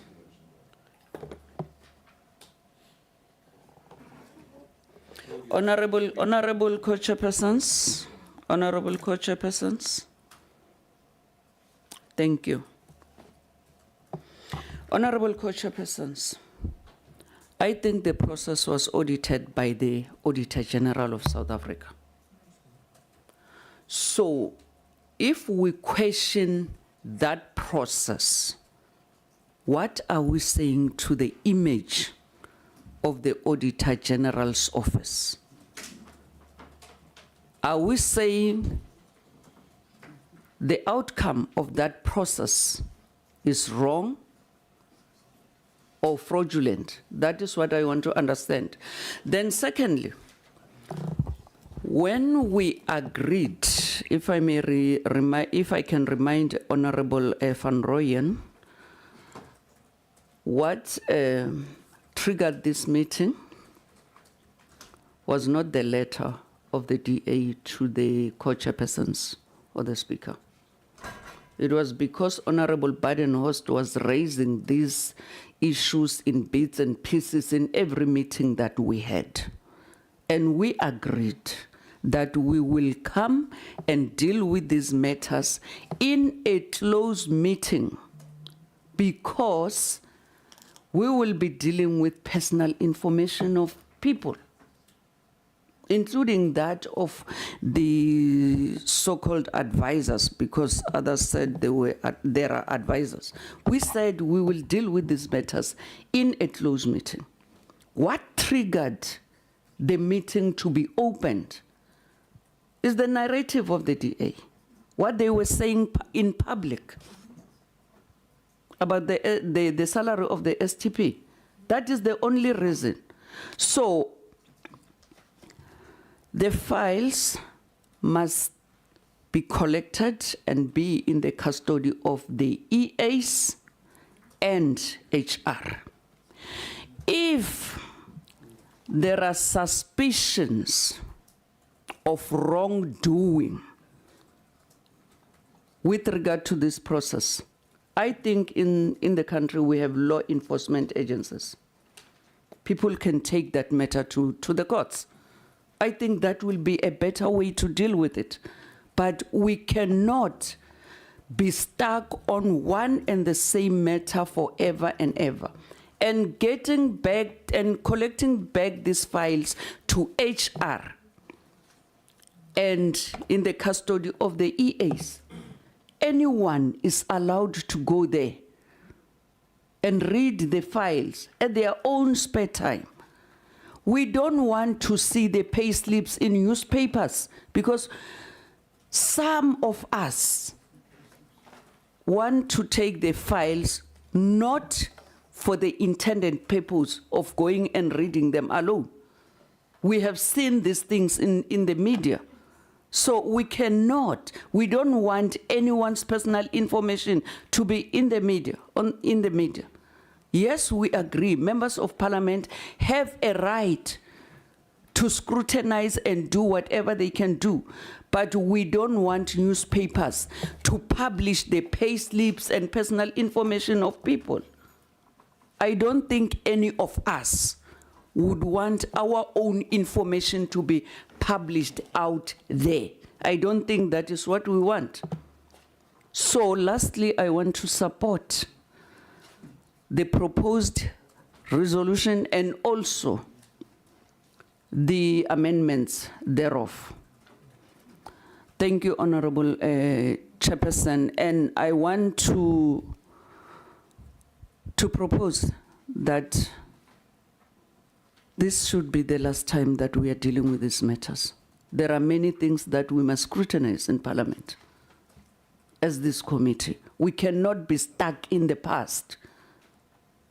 Honorable Badenhorst earlier suggested that maybe he will have to raise some questions for written responses. But honorable members, we dealt with these issues. Anyone can go to the offices. I don't know whether it will be HR and also legal to get this information of people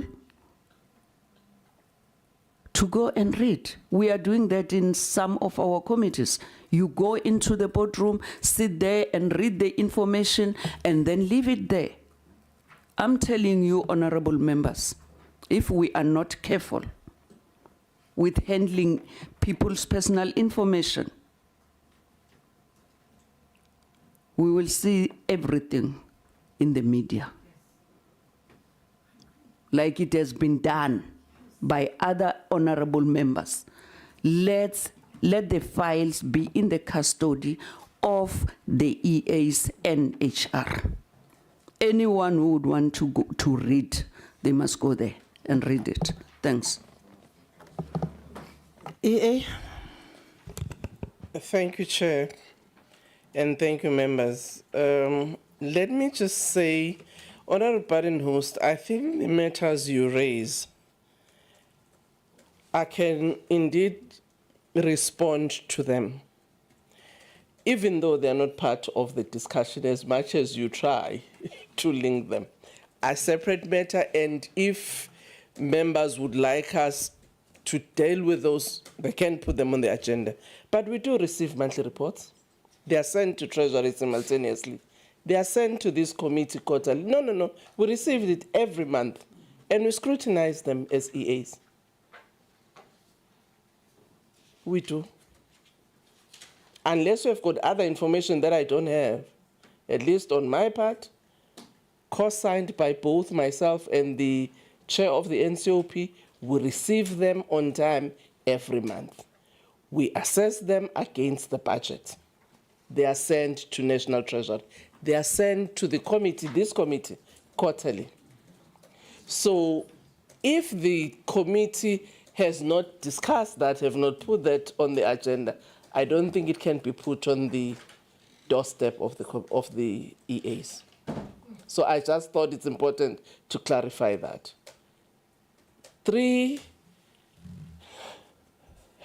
Every 3 months, they are sent to this committee.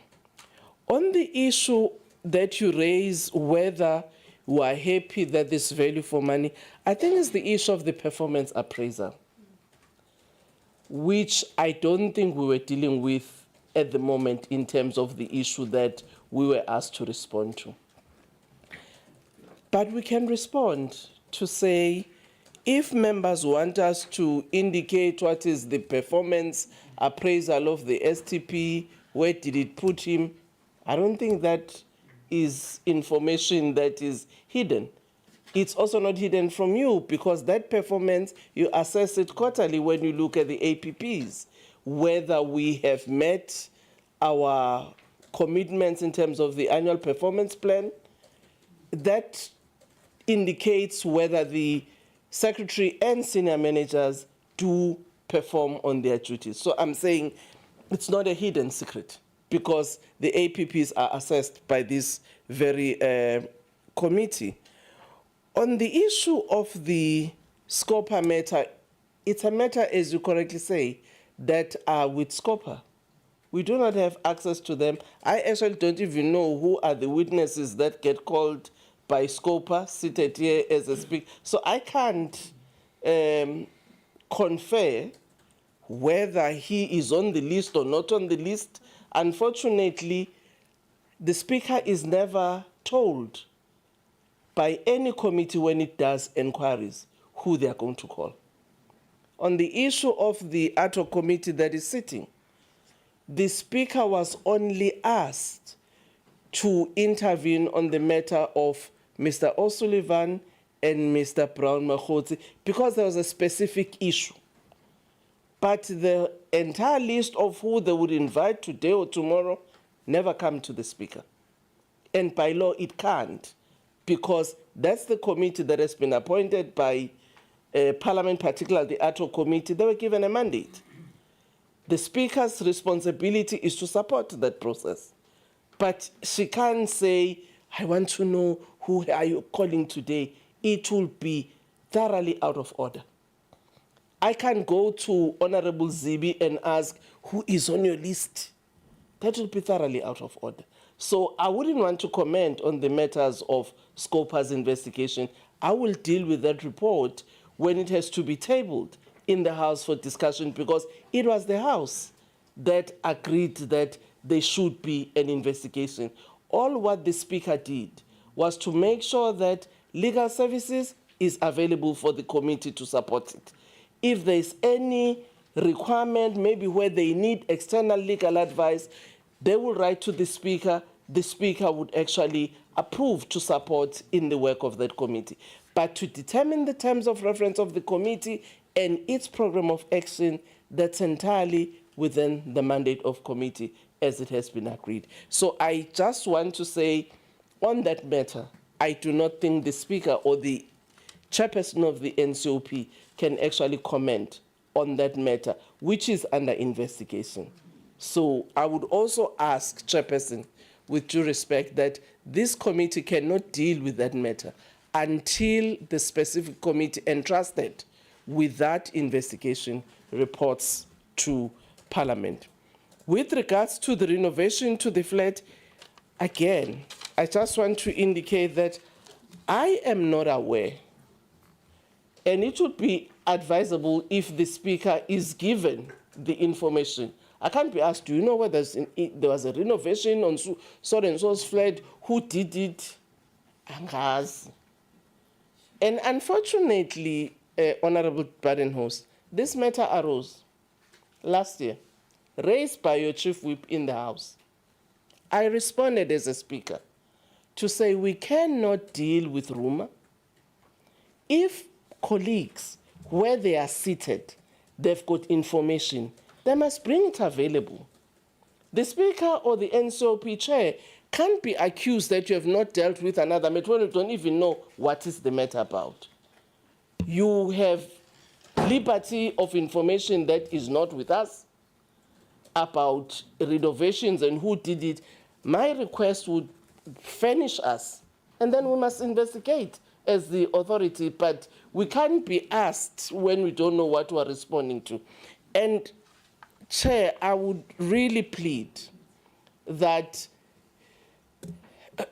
there can be various processes. In the letter of the Chief Whip of the DA, he said, I have a dossier that I've sent to the President and I've sent to the Public Protector.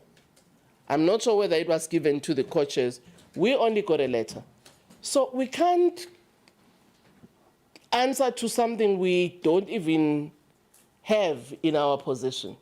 And I do think that members of Parliament from respective parties, if they've got information that they want us to investigate, please give us so that we don't thumbsuck what we're dealing with. Because at the moment, it's really thumbsucking on some of the issues that were being asked without any paper. And to be asked, I must confirm. How do I confirm? ndiyafana nje nam with anybody else. And I think it doesn't help us. If we want to deal with issues of proper governance, let's be open to each other, honestly, and just say, here is the information I've got. Speaker, can you investigate? But you can't say to me, are you aware that this has happened and who does it, when I don't know. I just think for the future, it would help all of us. And even on today, we did what we could do because we understand that we're a successor in state. I could have easily come to this committee and say, I don't know everything. That matter was dealt with in the 6th Parliament. I could have easily said so, because indeed I was not here. But I understand that I've come to a position and I must therefore respond and do what is necessary to assist on information available to me, which is on the records of Parliament, because I've not all of this from anybody else. But that's why I said earlier, Chair, if there are issues about why so and so thought like this on the matter, I may not know. Because now you are asking me to fathom what an individual might have thought in taking a particular decision. I've based my response, as Honorable Mauta said, maybe in my summary, it might not have been too detailed, but we tried as much to put all the documents that were found in HR in relation to this matter for the members, to be able to get that record. The officials are saying there are issues which, in terms of POPIA Act, might have a problem in terms of personal information. My request to you, Chair, the officials can work with your office as the Chair and the Secretary of the committee to see what information needs to be redacted if it's going to expose us on litigation about personal information, and then be given to members. So I would not, Honorable Deputy Chief Whip, that record be in the EA's office. We have tabled it to the committee. So the committees has the responsibility to keep the record of that matter. All other HR and legal information are with the institution and they're here. So in respect of the request that they are making, and I hope members will agree with us that in your office, that information that is personal, that might create problems on litigation, must just be redacted and the rest can be given to the members in terms of the file. Thank you very much. Yeah, thank you, honorable members. I think you can't say close, because you've been raising hands. Yes, you have been raising hands.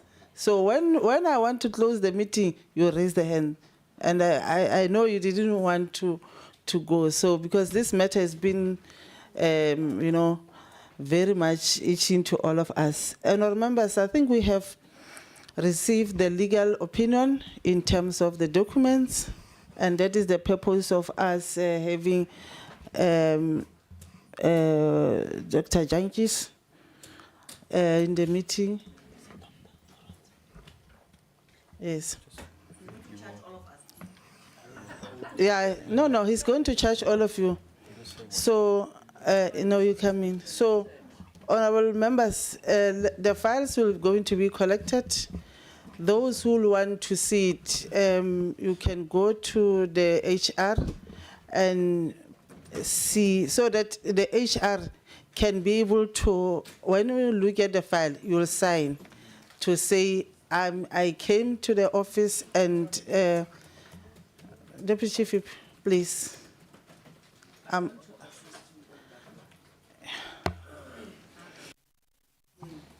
I know, but I want to assist the co-chairpersons. The suggestion is that any information that might be litigated in court with regard to these files must be deducted from the files. And the other information, that is the suggestion that they can then go and read it. But our take is that this matter is closed, it must be. Deputy Whip, let me chair the meeting, at least for now, ne? Please. All honorable members, the files will be confiscated and they will be at the HR's office. As we have received the legal advice. So I don't want tomorrow, this thing is live streamed. So whatever that can happen, yes, yeah. So whatever that can happen, I don't want to be holding accountable to anything. The legal advice is to say the files will be at the HR's office. Whoever, any member, wants to verify some of the facts, because obviously you will not go through it even tonight or today. You can have your own time and visit the office so that when you arrive there will be attendance register or something where you'll be able to sign.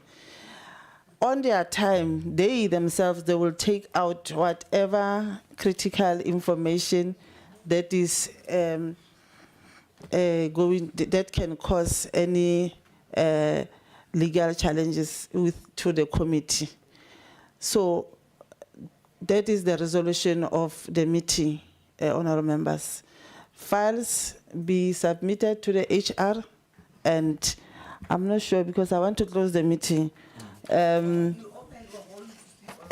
other, next time, you are not going to be part of this meeting. There is,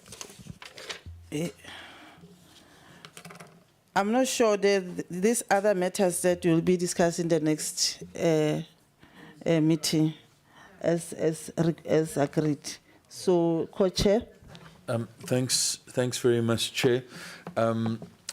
As I just to add to your summary on the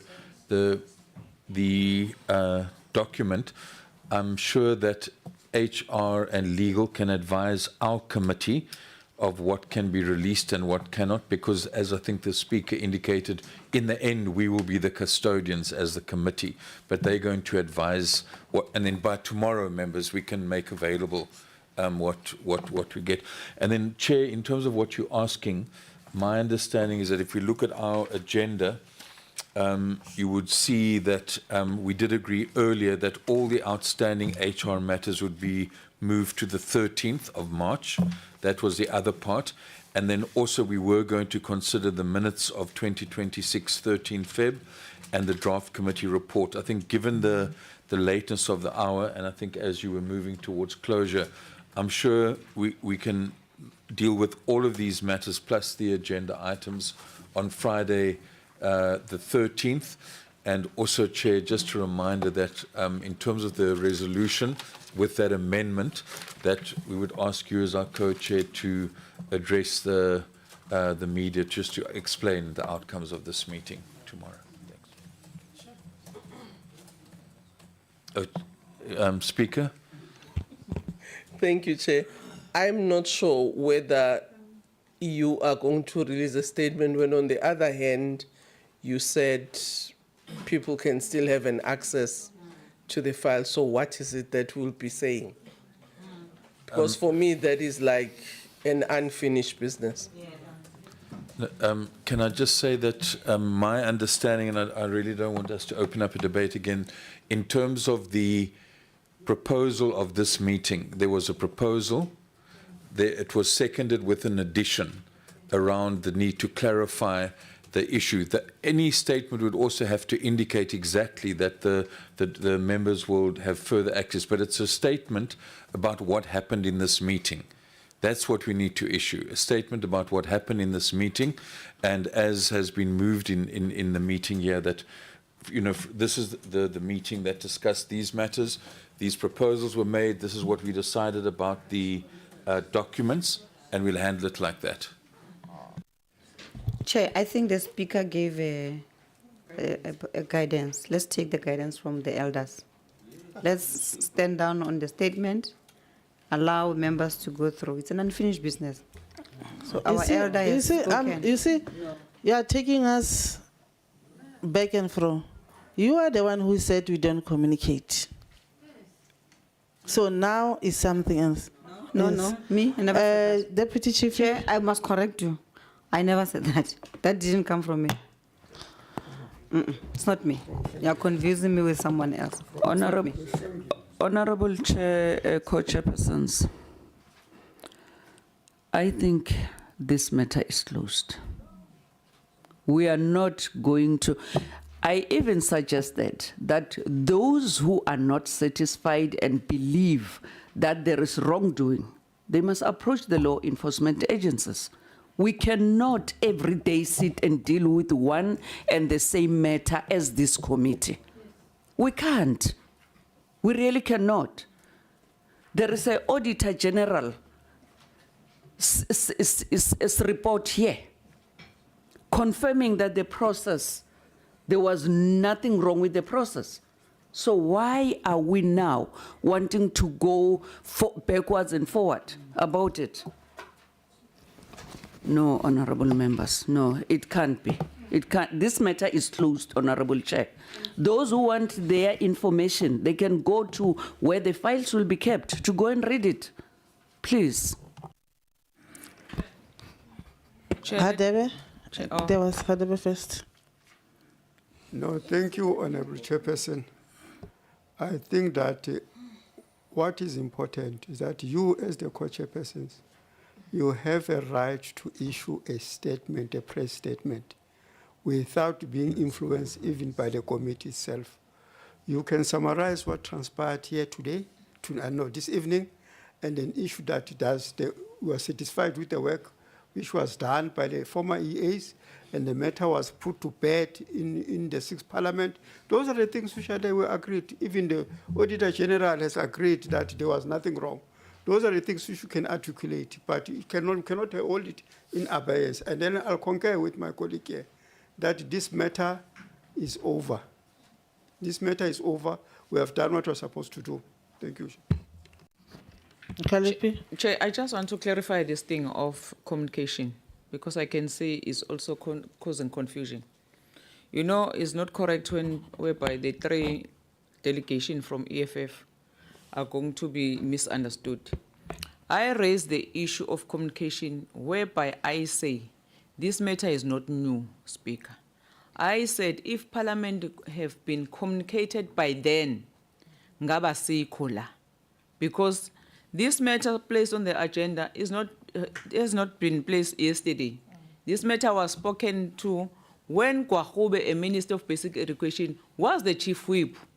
So that's why I was saying that if the Parliament took this matter to the media to be clarified, ngabe asinayo le matter in front of us. That was the contest. Secondly, I think I agree with the Speaker that we are confusing ourselves, because we are saying we are not permitted to take this with us, and this document, this file is very thick. So you take a decision, or we take a decision, that it must be members who still want to assess this file. We must still go to the HR. I don't know where the HR office is as I'm sitting here, but you are suggesting that if a member still wants to go and check some of the information. So therefore, I thought the co-chairs would be saying, maybe you are going to give us a time frame, because we can't be saying go and check whatsoever and then you issue a statement at the same time. So I think that's where the Speaker comes from. What are we saying? Are we saying that we are giving this home, and then the majority of the members are saying no? So you are suggesting that, no, let us go and check whatever information in the HR. But you are also saying, let us go and issue a statement as a committee. So those are the contradicting statements. So that needs to be clarified, I think.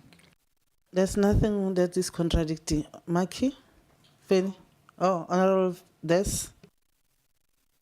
I was saying maybe what was suggested by the co-chair, Honorable Dartmore, is okay to say let's allow our legal people to extract whatever that is might be seen to be not compliant with the POPIA, what you call, provisions, and then allow members to have the files back. And then, of course, if there are specific reference that they need, which is classified as such, then they will go and obviously ask for that. But for now, let's give the legal team just to check the file and indicate what must go out of the file. And then from the as members, we must have the file. I don't think that's a transmission. Thank you. Advocate Mikey. No, thanks, Chair. No, I think, Chair, there is no one that is hiding any information, but we are trying to be careful in terms of litigations. We know who are the first ones to run for litigation, you know, so we do not want to have that situation. Secondly, there is no confusion or contradiction in terms of what the court chair, Honorable Tagmo, have raised. That look, the matter and also the deputy chief whip raised that we can't be you know, entangled on the same matter that you're agreeing on. The matter is concluded. Let the court chairs communicate in terms of what has transpired. But in terms of someone who wants to further, like any other further information, then the legal department can be approached in terms of those articles that need to be taken out. It doesn't stop that if someone wants to further engage. But in terms of this process, we cannot come back on the same matter again and same matter again, as we agreed on this process. Thank you, Chair. Thank you. Honourable members, thanks very much for your contribution and your participation to this matter, and I hope all of you were able to cough out everything that you wanted to say. Honourable members, thank you very much. The meeting stands adjourned. Thanks.